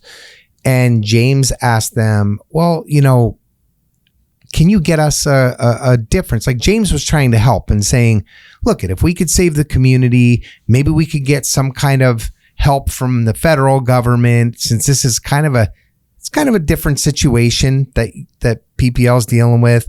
He didn't promise them anything, or he didn't say we can definitely do this, but he was trying to explore an option. Give the congressman all the information and let him see what he can do with it. And they told him that they will get him the numbers, and that was 5 months ago. Really? And he repeatedly followed up with PPL to get the numbers so we could see what this massive difference was. Because maybe you could go underground for a couple 100 yards, leave John's family alone. Maybe then you can come out of the ground, and if it's so much cheaper to go above ground. But then they told me that they also told us in that meeting that running underground actually there's more potential for failure, like more potential for, if they have something breaks, we don't know. Something breaks, they can't get to it as easily and fix it, which that makes sense, right? But it's also not out in the weather to get damaged. Yeah. So it's just nothing that they are telling us adds up, makes any sense. And they just want to do it the way they want to do it. And they just do not care about the people that live there. What are the pros to having a data center? So tax revenue, as long as it's used correctly. And as long as it's not a tax abatement for 10 years. Yeah. Which was, what was that called again? The Alerta. So what was the other one? No, that's a totally different one. Okay, keep going. Alerta. So the tax revenue would be good for the area. Are they applying for alertas? Oh yeah. They've already, a lot of them have gotten them already. So they're saying, we're going to give you all this money and we're going to apply for alerta. Mm-hmm. Okay. And so the alerta, holy shit. In order for someone to get alerta, the township has to sign off on it, the school district and the county. Those three entities have to sign off on alerta. So they've gotten alertas for some of these projects. So but they've already gotten approved for these? Mm-hmm. The developer's been approved and okay. So you talk about the good. It is going to bring some jobs, but not what everybody thinks. So just a real quick example, down in Berwick or Salem Township, there's going to be 15 Amazon data buildings, right? They're going to employ somewhere between 20 to 30 employees each. And we've destroyed 1,500 acres for what's 15 times 15, 225? I don't know. 225 jobs, right? 15 times 15 is 225 jobs. If it's 30, a top level 30, we're at 450 jobs. And we've destroyed 1,500 acres, all the environmental impact. It does create amazing construction jobs for a number of years. So, but the construction thing, they're not. There's a caveat to it. Yeah, there you go. They're not all local. There is a portion that are local, and there's some local companies doing, doing great with it. But a lot of the workforce we're not prepared for here in Luzerne County. So they're bringing people in from Maryland. They're bringing them from Massachusetts. So it's because it's a specialized thing, right? Like just to build the insides of these things. No, not necessarily. But so what happens is the unions, they only have so many people in the hall, right? Okay. Yeah. Okay. And it's going to be union shops doing these jobs. So you have a massive one going down in Salem Township. You may not have enough people if 2 or 3 other ones pop up. So now you have to go to You've just emptied out the union hall. Right. Yep. You have to go to unions elsewhere. You have to bring those folks in. And you have to remember that these jobs, they don't last that long. These buildings The construction jobs. Yeah, they go up rather quickly. So you have a couple of years. Hell, the one we saw was finished in less than 3 months. Yeah. They go up pretty fast. So you might have these construction jobs for a couple of years, and then they're gone. The actual employment inside of the data center, once it's completed, is mostly remote. So these are these are technicians that may be in California, monitoring these things. You have jobs like you might have security, maintenance, and maybe 1 or 2 technical jobs. But depending on the size, if it's a smaller data center, it could be a handful of people. If it's a massive data center, it might be 25 people. And a lot of those people who are even if they are on site, are brought in from elsewhere, other places who have previous experience in this type of job. It's not just everyone off the street who has that experience, right? Yeah. So for each one, you'd probably need somebody to manage the building, right?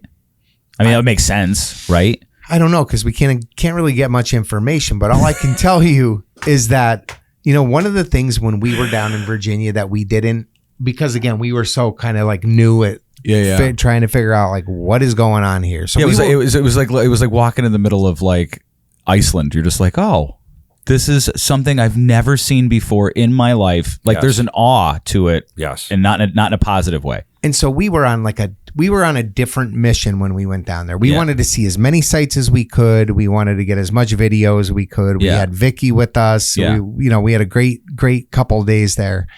But one of the things that we didn't really zero in on is the completed centers that are up and running and the lack of automobiles in the parking lots of people working.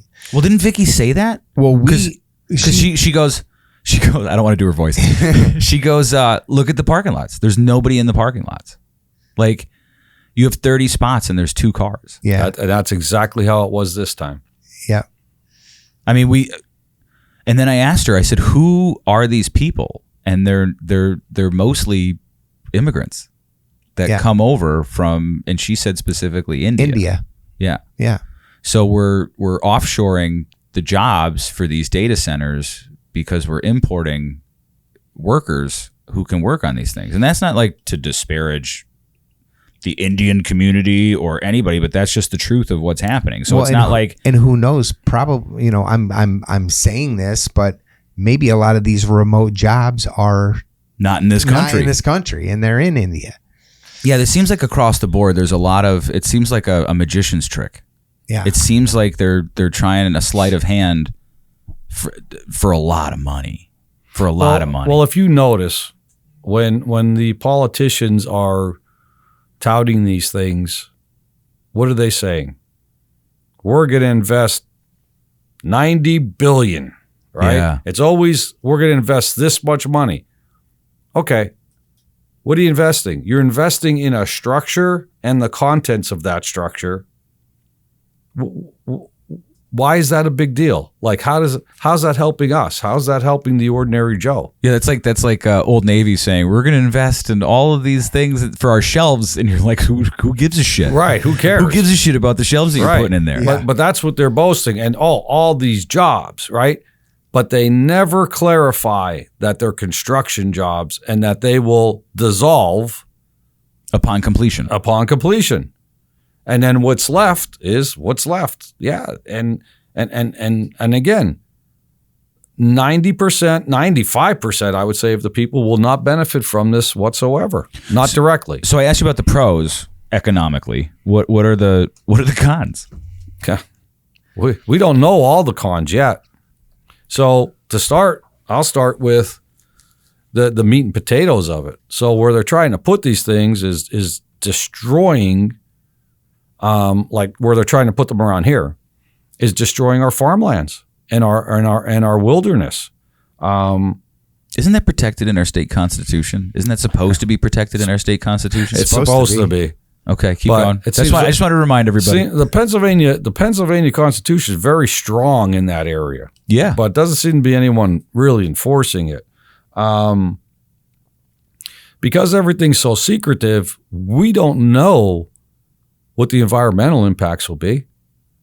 We cannot count on DEP to protect us. That's not happening because this is a fast track. I'm going to give you an example. So up here we have a landfill, and when DEP, so like there's residents around here that were trying to fight the landfill, right? And it's literally a David and Goliath thing. And when they asked DEP a question about something, I remember the DEP guy said, "We don't even have Wi-Fi at our office." And I was like, holy shit, like everybody's screwed. Like they are not equipped for any of this. And I just wanted to elaborate on the point that you're making about DEP trying to help you. Yeah, well, and they're I'm sure they're great people, but they are stuck. Plus, when your governing agencies are telling you, we want these things, right? Yeah, the people in charge are saying that. We want these things. Yep. Who's going to stop that? Right. When you're giving your marching orders, you're going to march. That's your job. That's how you're feeding your family, right? Whether you think it's right or wrong or indifferent, if you're going to work there, you're going to take your marching orders. I get it. Just like any other job. Yep. So we can't count on them to protect us. We can't get any answers from the developers or their representation. Just for example, in Sugarloaf, we asked questions to their representation They're claiming closed loop system. Where's the water coming from? I don't know that answer. Okay. When the system has to be recharged, drained and recharged. Wait, before you get into that. Yeah. That meeting, there was their lawyer. Mm-hmm. And who else was supposed to be there? We start from the beginning. Like, tell them, like, so this particular This is about meeting- water, right? Yeah. Okay. This is about the night of the hearing about the ordinance that Sugarloaf is trying to adopt in conjunction with that curative amendment. Uh-huh. The public was told. Yeah, so it took place on December 30th. The public was told that Like 2 weeks ago? Mm-hmm. Okay. that the developer would be there, the developer's representation, and engineers to answer all of our questions. So they have it at a bigger venue. They have it at the firehouse to accommodate all the people. Good thing they did. 100 people, maybe a little more. So From Sugarloaf. from Sugarloaf. That's a lot for That's a lot of people for a township meeting. On meeting. December 30th. Yeah, on that day. Okay. Right. Right in between the holidays, right? Yep. So we all go there with all of our questions and expecting to get some good input here, a little bit of an education. Well, we get there and they have one lawyer there. That's it. No developer, no engineers, no nothing. One lawyer. Not even a team of lawyers, one lawyer. So we start asking questions. They sent in the C team guy who doesn't know the answers to anything. Now, I don't know if she's the C team. She might be the A team. I don't know. But so when they don't want to give you an answer, they tell you, I don't know the answer. Right? It's better than saying, I'm not going to tell you the answer. Yeah. I don't know the answer. It's claim ignorance. Right. Yep. And pretty much every question we asked, for the most part, it was, I don't know the answer. Right. So we left there that night knowing no more than when we walked in. There was nothing. So we still cannot find out where they're getting the water originally. 1 to 3 years, that system will have to be regenerated. Where are they going to dump that stuff? She couldn't answer that. So what you're saying is every 1 to 3 years they need to totally drain the system. That's how I understand it. Okay. Yes. All right. That's on a closed loop system, right? Right. Okay. Right. They're not. It's not forever. Yeah. Like people think closed loop, it's forever. It's Yeah. not. So we don't know. Are they going to draw the water from wells that they're going to drill? Are they going to draw the water from nearby? I'll call them ponds. They're not ponds. They're not lakes. They're in between that. Right. We don't know. Are they going to dump it into what's called the Black Creek that runs through the property, which is a trout stream? When they're ready to or if they have a problem, they have to drain some off. Are they going to drain it into the Black Creek? We don't know. We don't know any of it. I don't know. Were we talking about Rob, or did you have a question like with mines, like coal mines? I didn't have a question with mines, but I would love to talk about mine. Rob, he was mentioning building them in mines. Someone Yeah. had mentioned that, right? Well, because when Trump took over, they found out that a lot of the retirement documents were in a mine in like PA, like 10,000 or not 10,000 feet down, but underground. Do you remember this? No. Where it was impossible to get people to retire because somebody had to get, it's all paper, and they had to go to, like Elon was talking about it, where there was a mine in Pennsylvania where all the government workers, retirement workers. Oh yeah. So I remember that. Yeah, so we have mines for that. Yeah. So okay, keep going. Sorry. But anyway, Rob or one of his callers. I think it was it might have been one of the callers that mentioned a mine or something. So the question I think that was asked was, why can't they build them in all the abandoned mines that we have? And I had asked that question a long time ago, because the Hazleton area has tens of thousands of acres of mines that are no longer active. Yeah.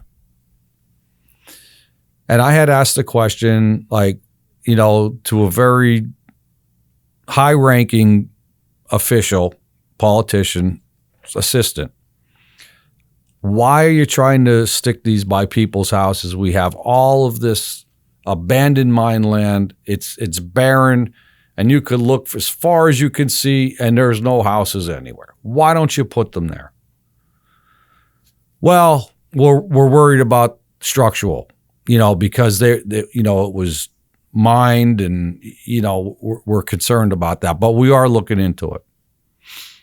Well, turns out we get the mining maps for Sugarloaf Township, their entire industrial area, which we thought was only strip mined, which was like surface mining. Turns out, according to the mining maps, they were all deep mined at one time. And there was a landfill there also. So questions come to our mind. Well, how can you build these things here if you can't build them on another mine site? And we cannot get any answers. It's just like they're blocking us out. Why would they be doing that? Why would they? I mean, is it just money? Is that what it is? It's like, we just want to get these things done, and we're just going to obstruct as much as we can, and we're going to frustrate you to the point. It's like why nobody calls customer service anymore, because it's so goddamn frustrating. So Yeah. are they just trying to wear you down? Well, I mean, would that be a smart strategy? let's say just the two of us as two humans. We want to resolve a problem. Mm-hmm. Is the easier way to sit down and have reasonable dialogue and try to come to a resolution, or have a fist fight? Right? It's the first one. I'm hoping it's the first. Yeah, It's the first one, Yeah. right? So you're right. Why isn't that happening? Like, why not come to the folks, have a township meeting, have everyone there and say, this is who we are. This is who the end user is. This is why we want to do that. And what are your questions? And then you have some dialogue, right? But they're not doing that. Everything's behind the curtain, right? You never get to see the Wizard of Oz. I always use that because I think it's just so true. appropriate. You never get to see the Wizard of Oz. So what ends up happening is, when everything's so secretive, people start thinking something has to be bad. Or they would tell us. Sure. If something was really good for us, they wouldn't be hiding all this stuff. Right. Why are they hiding it? So people get suspicious. Then they try to get answers. And there's no answers. There's always, I don't know. I can't answer that. We'll get back to you. Well, that's the best one, because you know why? They never do. And then they hope you forget. Yes. Or they hope something else pops up that you have to tend to, and you forget, right? Yeah. Good. Hopefully a family member gets sick, and that's their counting on that. Whatever. Right. They're Yeah. counting on it. And so now they're just bouncing from township to township, and maybe not so much with the power lines. I mean, believe me, there's people all through that power line, where that power line's going, they're up in arms. But that fight is still going on. So now you have, they have us fighting on multiple fronts. You're fighting about the power line. Now you're fighting about the data centers, and probably with real transparency, sitting down with the community from day one, explaining what a data center is, because 90% of the people never knew what a data center was here 6 months ago. Now everybody knows. At least they think they know. I mean, I think that's more appropriate. They think they know. I still have tons of questions that I don't have answers to, that with just data centers in general. But and so this could have probably been solved a year ago had they been transparent from day one. No NDAs. Hey, we would love to come. Here's what we're going to do. Oh, you don't want the power line going there? Well, maybe we could go around it this way. Maybe we could go underground here. But there was none of that. It was like this plan was set in place 5 years ago, and they're just getting around to like implementing their game plan. And they expect everybody to just say, okay. Which I believe that this plan has been in planning for many years. I mean, minimum of 5, because you don't just have all these potential sites in line of this 12-mile data center or this 12-mile PPL line, all of these proposed sites that are now starting to pop up. I just had another one pop up last week in another township. Just happens to be right directly in line with this 500 kV line. It's really convenient. So there has to be a master plan somewhere from someone or people, and they knew this was coming all along, and they haven't been transparent with the public. Let me ask you, what's the tone in Harrisburg about these things? Because it seems like everywhere they're trying to go, they're getting pushback, and it's from all political persuasions. It's funny you bring that up because there's a state rep on my side of the aisle that came up to me who lives, and I don't want to point him out, but we don't need to. He lives in more of a city area, like Pittsburgh, Harrisburg, or Philadelphia. And he heard that I was coming out about these data centers. And you know what? To his credit, he came right up to me at the end of the session one day. He says, "Hey, can we talk for a few minutes?" I said, "Sure." So in turn, it turns out I explained to him what was happening in my district. And this was before we knew about Nescapec Township. This was before we knew about them. Last week, I learned about Hollenbeck Township now. Dorrance Township. I didn't know about that one. So this was really early on. It was right after we launched the documentary. He watched the documentary. No, we got in trouble. Yeah. And he goes, why are you so against these data centers? And obviously, he didn't watch it. I explained, well, no, he wanted to know, like, in my district, what was going on. Okay. And I explained it all to him, where they're doing. He's like, man, in my area, we want them. We want them. The tax revenue and all this stuff. Well, he lives outside of his district is outside of like a major city. There's an old factory there that has been shut down for years. It just sits there. Makes sense. Sits there. And this is a way to get rid of that eyesore, put it on that property, and they want them. I get it. And he's like, okay. He goes, I really thought I was missing something here, like something big here. And I'm like, well, I mean, I have a lot of other questions after going to Virginia, but I said, but what's happening in my area? He's like, oh yeah, hell no.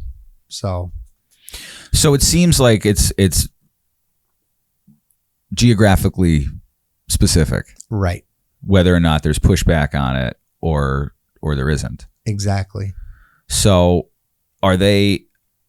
is the legislators down in Harrisburg feel like, because you're never going to know until a vote comes or a bill comes up or anything like that, but does it seem like the rural ones or some of them are getting, like, I'm really surprised that there's, like, we're surrounded by a lot of Democrats here, right? Like, every elected official is a Democrat, and they're getting such pushback on these data centers. And then your district is majority Republican, and you guys are getting pushback for that. So is it a region thing? Is it like a geography thing? Or, like, because it seems like both parties, like, both are like, no, I don't want this. No, I think, I mean, it's happening in York County too. And they're getting a lot of pushback down in York County. And I know we obviously see most of the stuff that's happening here locally in the Northeast, and it seems like it's all happening here, right? But it's not. It's happening across the state. So it's Central PA, Western PA. Yeah. How many do you think they're trying to build? There's a should I reference that thing again? Mm-hmm. Yeah. What was it? PA datacenterproposals.com. Yes. I'm assuming that's not paid for by the government. That's some mom who's like, F this. Yeah. She's making a website. Yeah. But, for residents like John, this has literally turned his and many others in that area, their lives upside down. I mean, I think it's made your lives miserable. They talk about this every day. They talk about this and text about this. First thing in the morning they wake up, last thing they do before they go to bed. How are we going to deal with this? So it's turned people's lives upside down. It should not be this way. And So, we're obviously looking at some things in Harrisburg. Do you want to talk about some of the bills you guys are working on, or is that too premature? It's not premature because, there are states that are far ahead of us with putting parameters in place for these data centers, Florida being one of them, right? Ron DeSantis just came out with, on December 4th, he made a post about some bills that he was working on. So I spent some time reading through what he is proposing, and there's two parts, and I want to just make sure I have the language correct. One part of this is protecting the consumer, right? Protecting children, making sure that they know if they're interacting with AI chatbots. Oh, that's creepy. Okay, keep going. Look at. I didn't even think about that. That's creepy. I don't know if you had a chance to read much of this, but so obviously we've already passed legislation to protect politicians from deep fakes. Oh, did you? Yeah, that was the first thing that was done for AI down there. So I can't. Notice how they took care of themselves first. Yeah. So I can't make any AI memes about you. You can get my permission. I give you permission now. So what if I don't have your permission? Did I break a law? Well, then we can either talk about it or have a fist fight. Okay, let's imagine it's not you.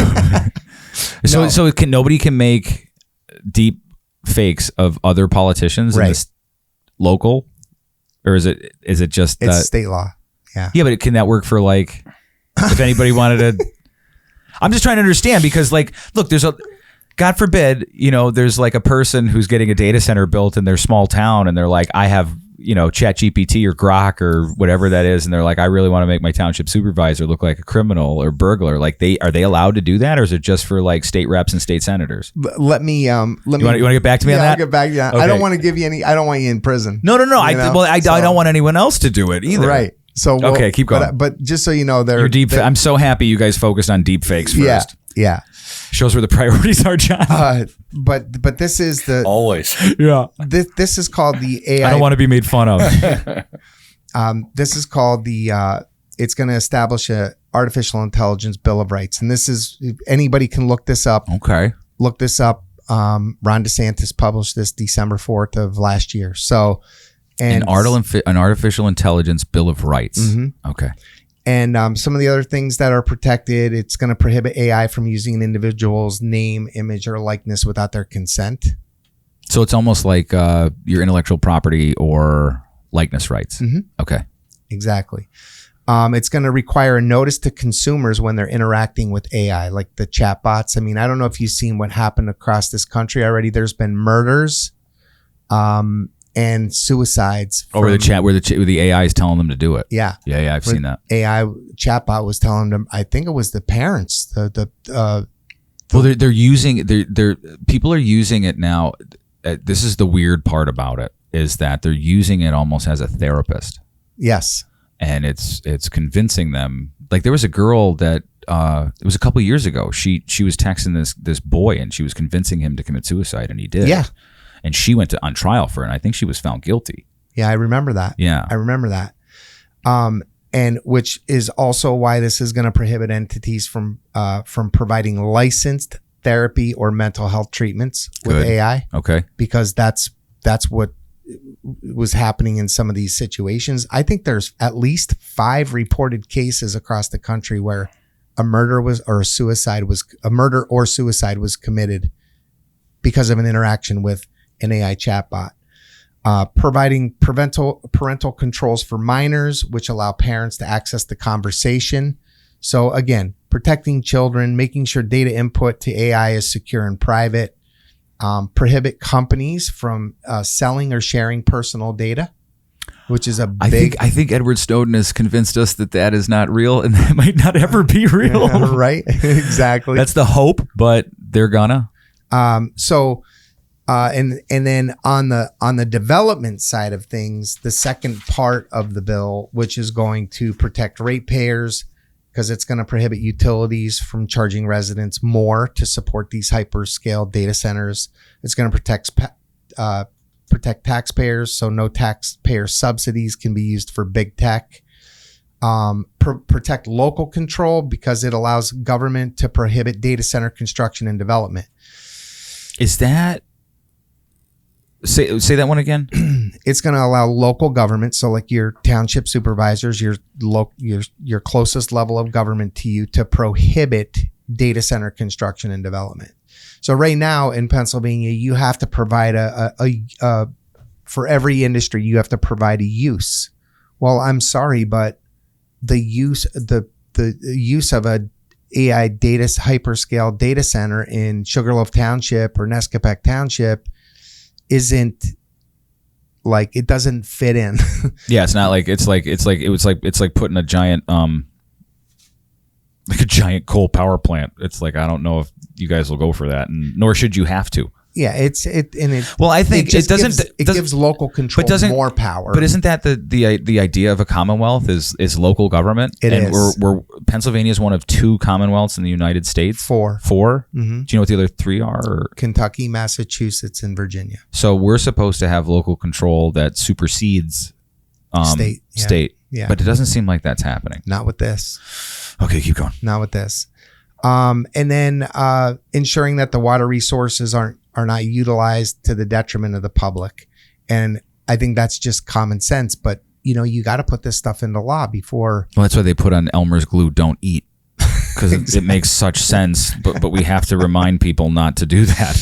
So that's just a summary. And by the way, like, this is just the beginning. I have meetings coming up with some other legislators that are dealing with the same situation I am, and we're going to package this all together and get it out hopefully here within the next 6 to 8 weeks. So you're gonna write legislation to hopefully that will pass. And look, man, I love you. I do. I don't trust any of these people to pass any of that shit. Well, listen, even this is a bipartisan issue across the Commonwealth. I hope so. And I'm telling you that there are people that they're going to be held accountable at the ballot box if they don't protect the And you're not trying to stop these. You're just trying to be like, don't do them stupid. And don't force them down people's throats. Yeah. I'll tell you, the midterms are going to be quite a wake-up call for a lot of these politicians. I have no idea which way the midterms are. There's going to be a lot of flips of seats, I can tell you that much. Can we do questions that were asked by the public? Yeah. And if it's cool with you guys, if you don't know the answers, you don't know the answers, and that's okay, because apparently it's okay for the data centers to not know answers. Well, and I said this earlier today on a break with Rob O'Donnell. I think he asked us a question or something. I said, Rob, like we know less than what we know because of the level of secrecy and everything. You got to go find it out yourself. Everything. Yeah. We have to find everything out. And then once you go and search and look for stuff, you got to disseminate, well, what's real and what's not. Yeah, what's factual and what's conjecture and what's okay. So this has to do look, in my travels, I have realized that a lot of the voting public has kind of like the philosophy of, like we were talking about earlier, where the lady she looked like a robot. Right. And I think they realize that there's sometimes they're just screwed and they're screaming into their pillow.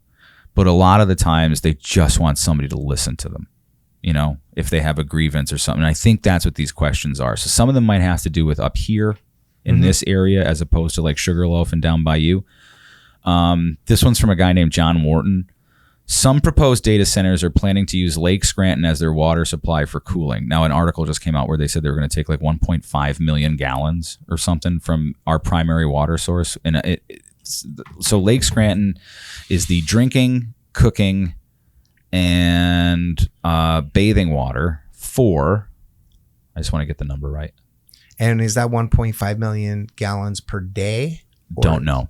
It serves 134,570 people. Now you know how we feel. You don't know. Yeah. Right? Lake Scranton was created to be used as drinking water for Scranton metro area. What can the state do to ensure our drinking water is not used for cooling operations at data centers?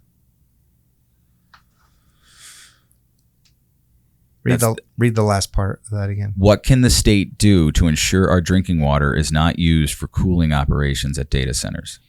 Currently, right now, there's nothing in place. What we can do is pass legislation to protect the people like it was meant to be.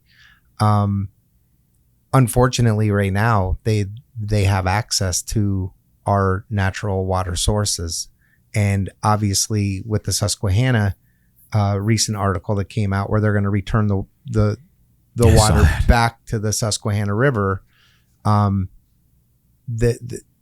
said on O'Donnell earlier, I was like, if you or I ever tried that, we'd be behind a jail cell right now. You know what I mean? Well, you and I had the conversation about like the rain tax. Remember that one day with that guy? Mm-hmm. And we both had the eureka of oysters. Yes. Did you ever hear about this? Mm-mm. So they're No, you told me about the oysters. Yeah, but then he confirmed it. Yeah. Yeah. And I'm like, get out of here. Yeah. So like in the Chesapeake Bay, so all the tributaries go down to there, and they were so they were saying that like upstream was poisoning the Chesapeake Bay, right? And the problem, so like we were talking before, it's like 10 years down the road, you really don't know what's going to happen, right? So they thought that like upstream, us, everybody, so they taxed everybody with this thing called the rain tax all the way down the river. But the truth of the matter is they were overfishing the oysters, because oysters is the water's natural filter for toxins and bacteria and all this crazy shit. Oh, wow. So once they stopped overfishing it, all the beauty and life came back to the Potomac, but they never stopped the rain tax, which is interesting. So, okay.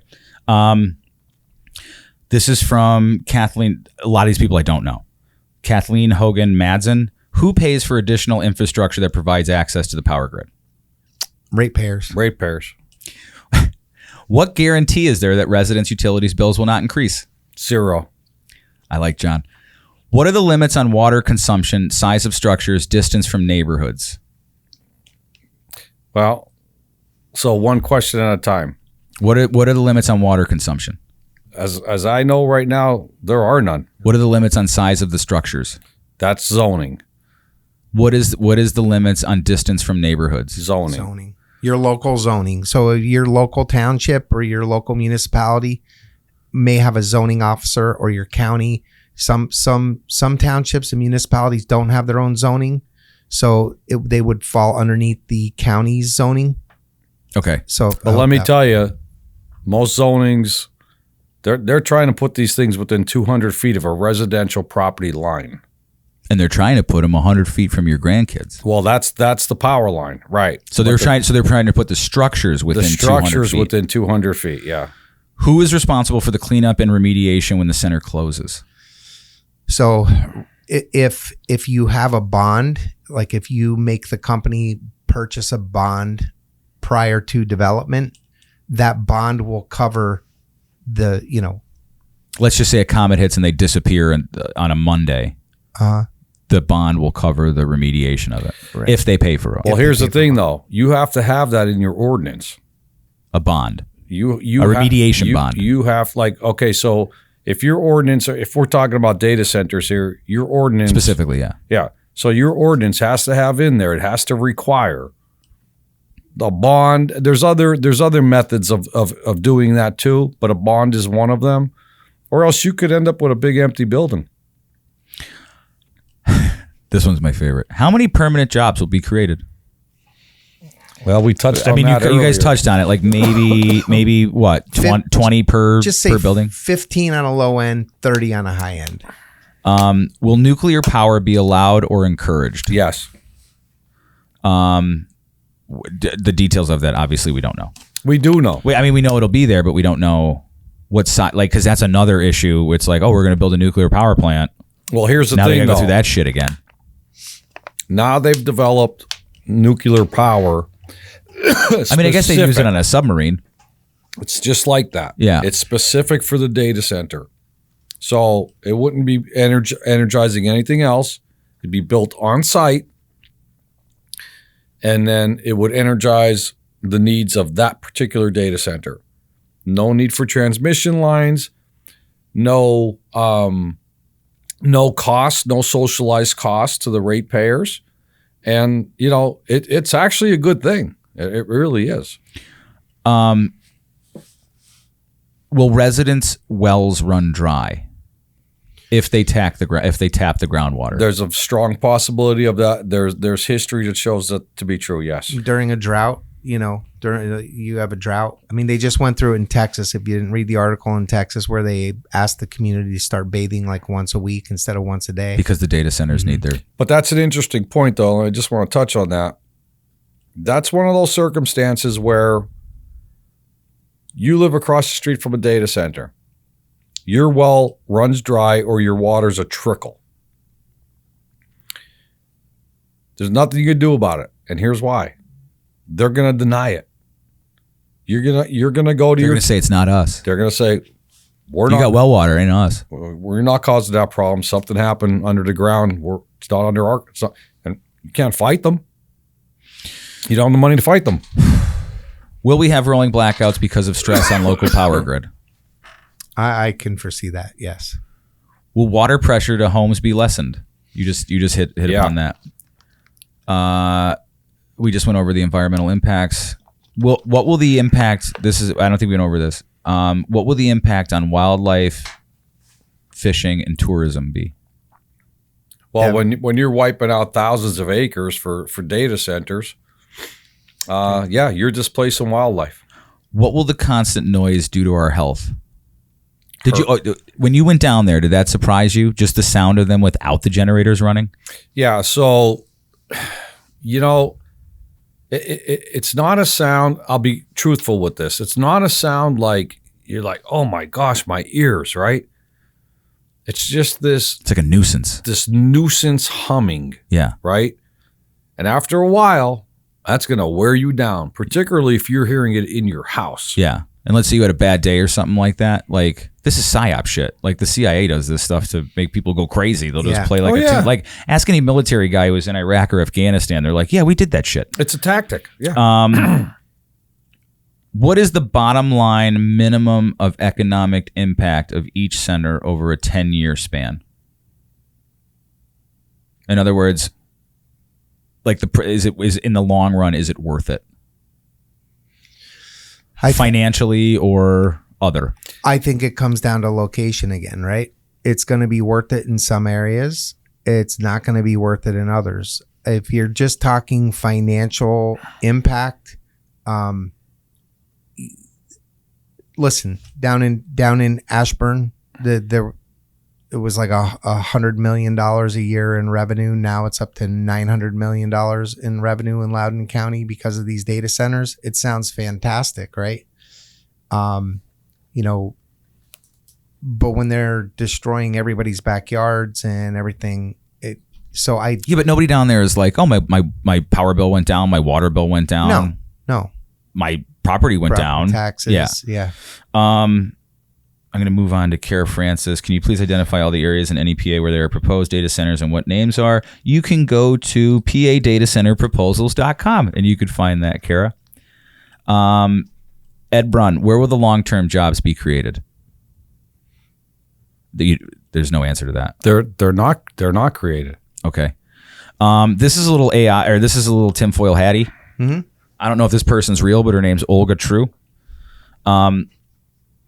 I've heard, so forget all the data, forget all this stuff. There's an economic component to it and a land component to it, right? Which we talked about. This is her question, her statement. So they're using financial engineering, partnering with private equity firms that build the data centers and lease them back to tech companies who then repay the cost through rent, which then can be bundled like bond-like securities sold to investors, thereby turning AI infrastructure into a real estate and shadow banking play rather than traditional corporate debt. Doesn't this structure sound very familiar? The economic structure of it. Mm-hmm. I don't know what she means. I understand. It's basically, it's a shell game is what she's talking about. It's just like the money's here and then it gets... Yeah, it just keeps moves around and then you invest it, and then most wealth is from... assets, things that you have. It's like when you buy the $1 million building for 10 grand down, you now have an asset worth $1 million. Mm-hmm. That's kind of how here's the beauty of this for Meta, Amazon, all the end users. Just FYI, I think it was this morning it was announced that Dave, and this is nothing against Dave McCormick, but his wife. Dave McCormick's wife is now the president of Meta. Mm-hmm. Okay. That's okay. Enough said. You don't have to say anymore, but So here's the beauty of it. These things are all investor driven. This is investor money, right? If these things prove not to be profitable in certain, say the market gets saturated with data centers, they prove not to be more profitable, the end user walks away. It's all investor money that's going to be lost. It's all the investors that will suffer from that. And then what happens when they all just dump it at one point? Then it all collapses, right? Collapses. That's the burst of the bubble. Okay. And it seems like we've been through these bubbles before. So things. What's past is future, so we can pay attention to that. This is from Tara Houlihan. I think you know her, right? Mm-hmm. I think you just did, but can you please just tell us more about your bill that you're working on that will help protect local communities from the drawbacks of data centers? I think you just went through that. Yep. Hi, Tara. Besides electric bills skyrocketing and droughts, what are some of the other drawbacks communities with data centers have seen? And you might know more about this just because you've been researching it. Well, there's or is that just it? I mean, there's many. I mean, it's going back to the question that you asked a couple questions ago about, and what was it? I don't know. Worth or the value? The value of the community. What was the question? What is the bottom line economic impact of each data center over a 10-year span? That one? No. Can you private equity firms? That one? No, it was something about worth. Like, is it worth at the end of the day, is it worth having data centers? I think I just asked that at the tail end of a thing. Yeah. So it kind of rolls into that. Like, what's your definition of worth? Right. So when you take these small rural communities, those people live there because they don't want to be by the business world, the super Walmart, right? Yeah, they want to wake up in the morning, go out in their yard, see deer, see a fox, turkeys, whatever the case may be. That's the life they want to live. So if your definition of worth is quality of life, there's zero worth to having a data center. If your definition of worth is $1 billion investment into your community and tax money, okay, then there's worth. But so it just depends on your definition of worth. And most of these investors do not live where they're putting power lines or data centers. I could tell you this. There's definitely not one of these people have a 500 kV line running through their property or live within 200 feet of a data center. I promise you that. Is there anything that we forgot to talk about? I mean, we could talk about this for 8 hours, but I wanted to kind of breeze through this so you guys can have a safe ride home. Yeah. No, I think this has to happen. We need more people in Harrisburg coming here and talking to you about this because, I feel like I'm on an island down there. Well, you're usually the guy on the island. I am. Yeah. And then like 5 years later, it's like, oh, Jamie was right. Well, that's when you know you're doing the right thing most of the time. Yeah. And I think a lot of them may not be getting inundated yet. Like I am. They will. But it's coming. And this is the conversations that I try to have down in Harrisburg. I know you might not be dealing with this right now, but it's coming. And if we don't put some guardrails on this, it could be a runaway train real fast. So the only thing right now slowing down any of the projects that are in our area is the people that stood up. And I'm proud of the people that stood up in the community and stood their ground and said, you know what, I'm not here. So it's going to take a while for this to all, filter out. We'll see what happens, but I'll tell you, there's no way we're backing down. So what do you recommend? John, what do you recommend just regular citizens and communities where these are coming? Is there like a guide that they can follow to protect themselves or to make it done right? That's a great question. So first and foremost, and they cannot wait on their elected supervisors of their township or whatever to do this.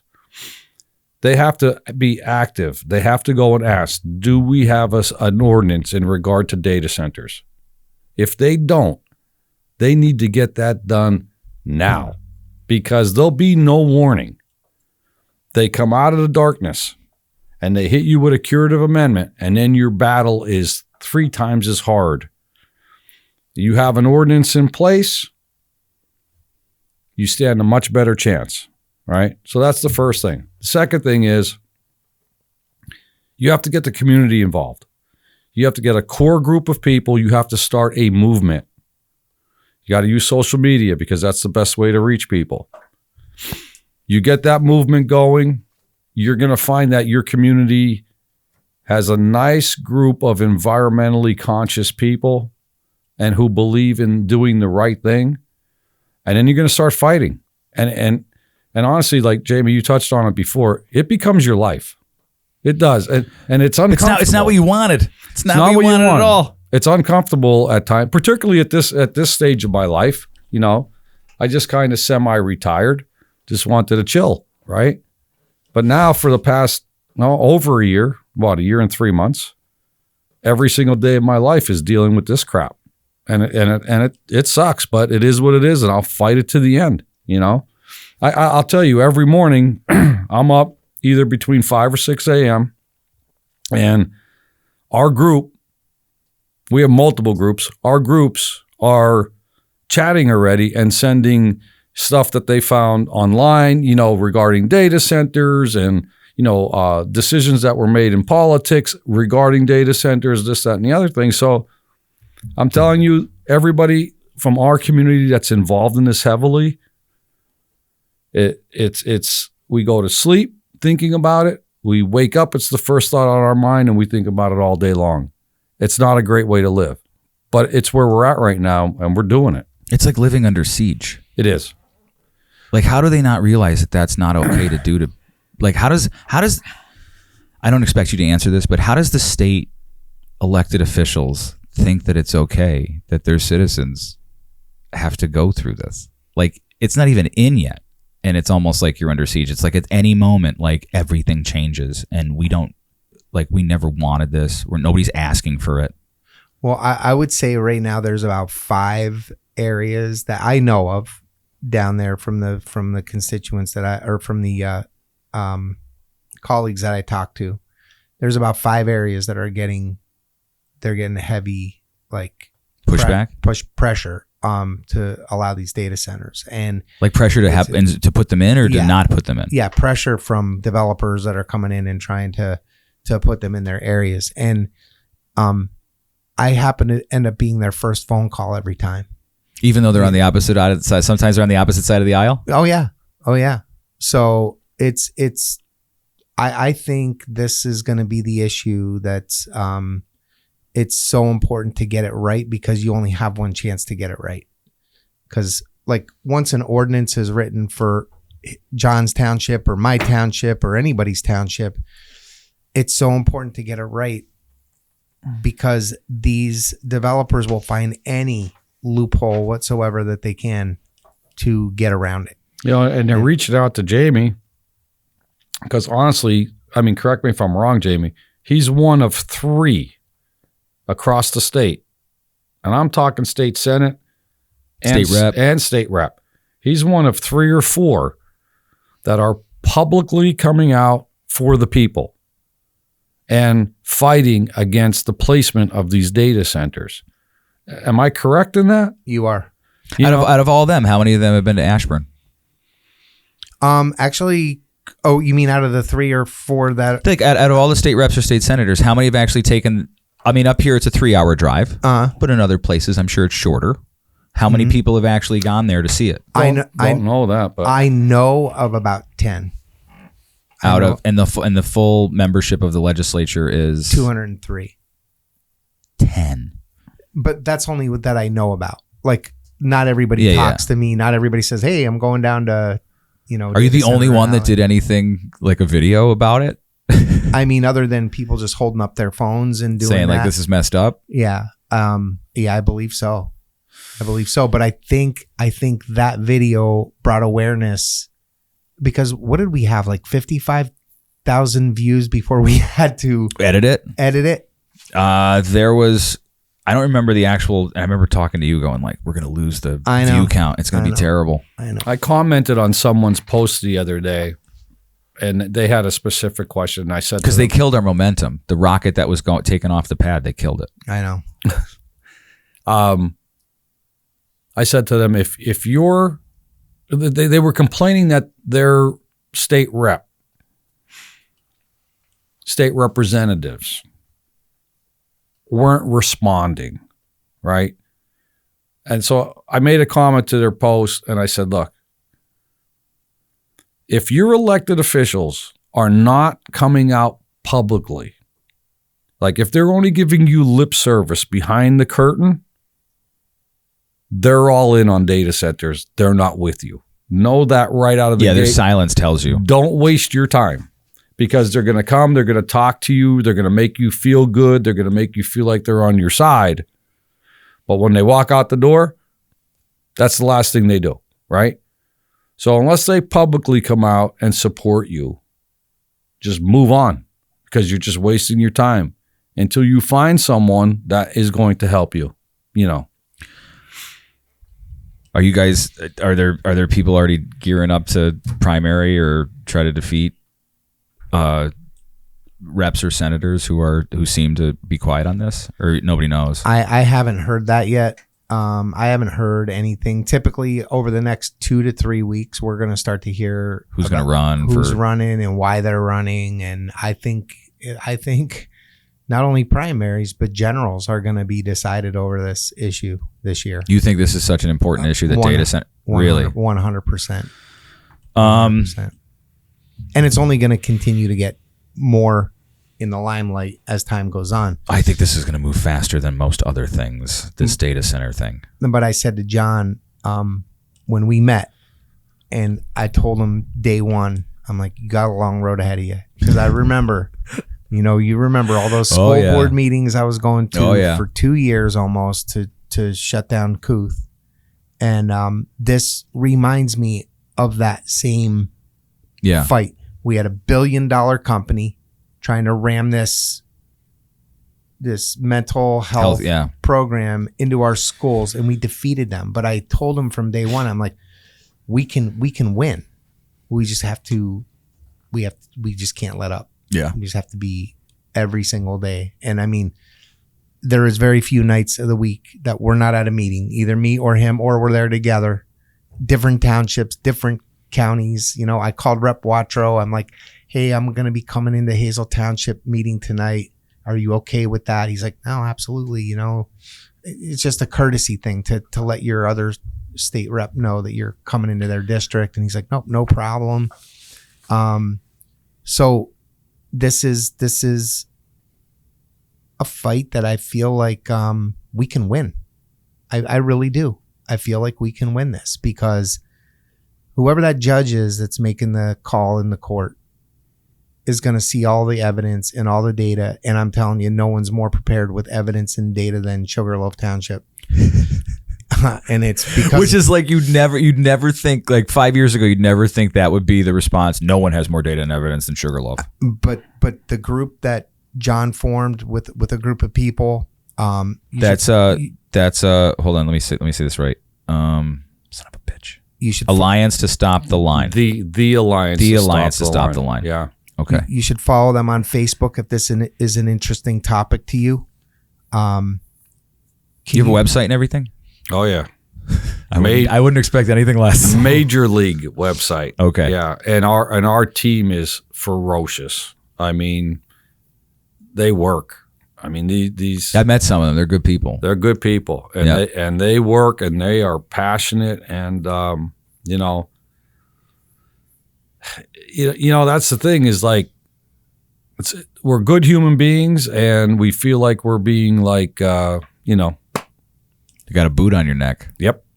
And when that happens, it tends to make it changes a person, right?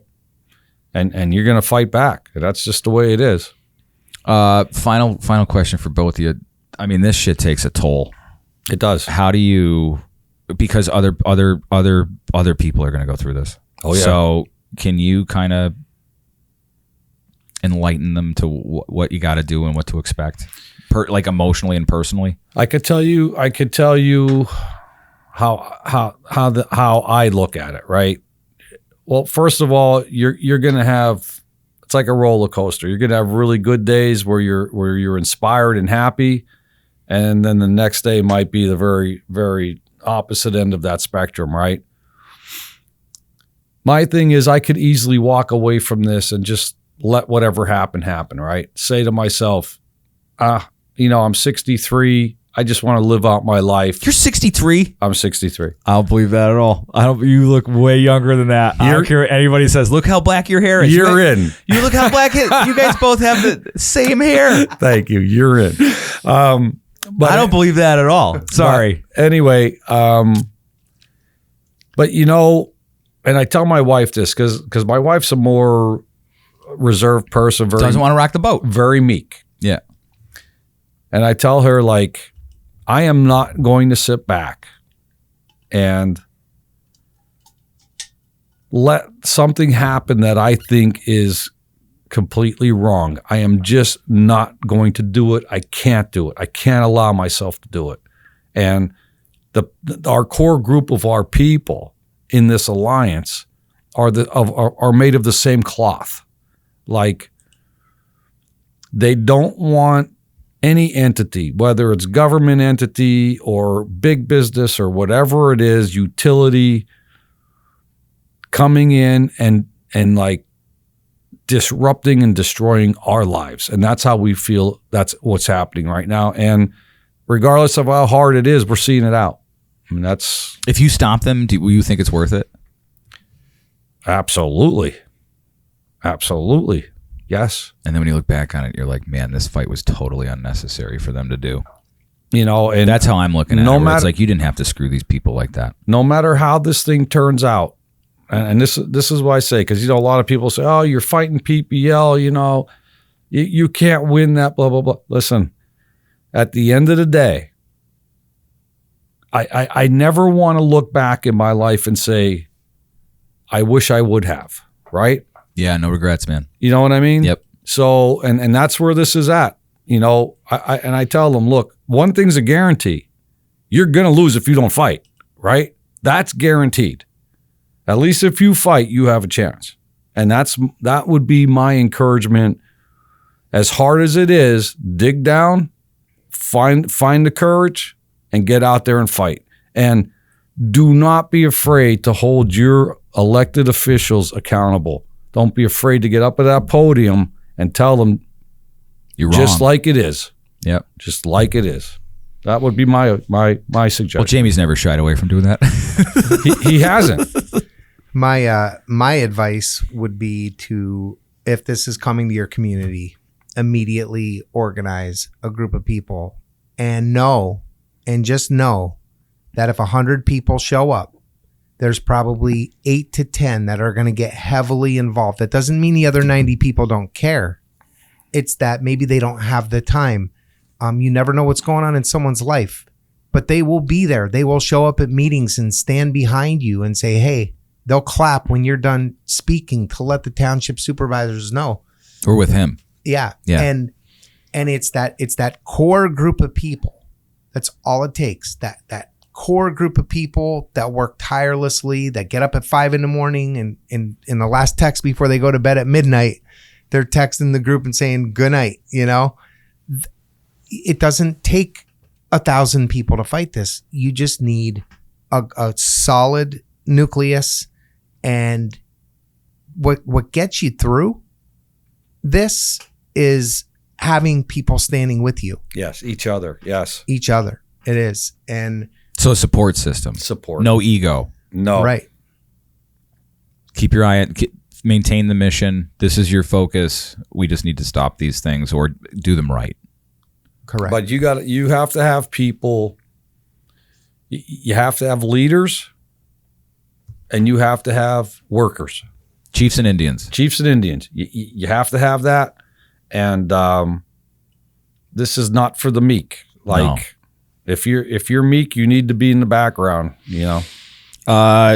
Jamie Walsh, state rep from the 117th. John Zola, resident of Sugarloaf. And go check them out at the Alliance to Stop the Line. Anything else? Where else on social can they find you guys? Besides just looking up your names. Well, you're big on social, John. That's it. Do you have Facebook groups, Twitter, all that shit? No. You don't have a Facebook page for Alliance to Stop the Line? I have Alliance to Stop the Line. Yes, that's it. Do you guys have a YouTube channel? No. Might not be a bad idea to even just cell phone footage, just be out there and be like, here's the lines, here's this, here's that, here's this property, here's this, here's that. It's cheap and easy, and you'll get people to get engaged. Okay.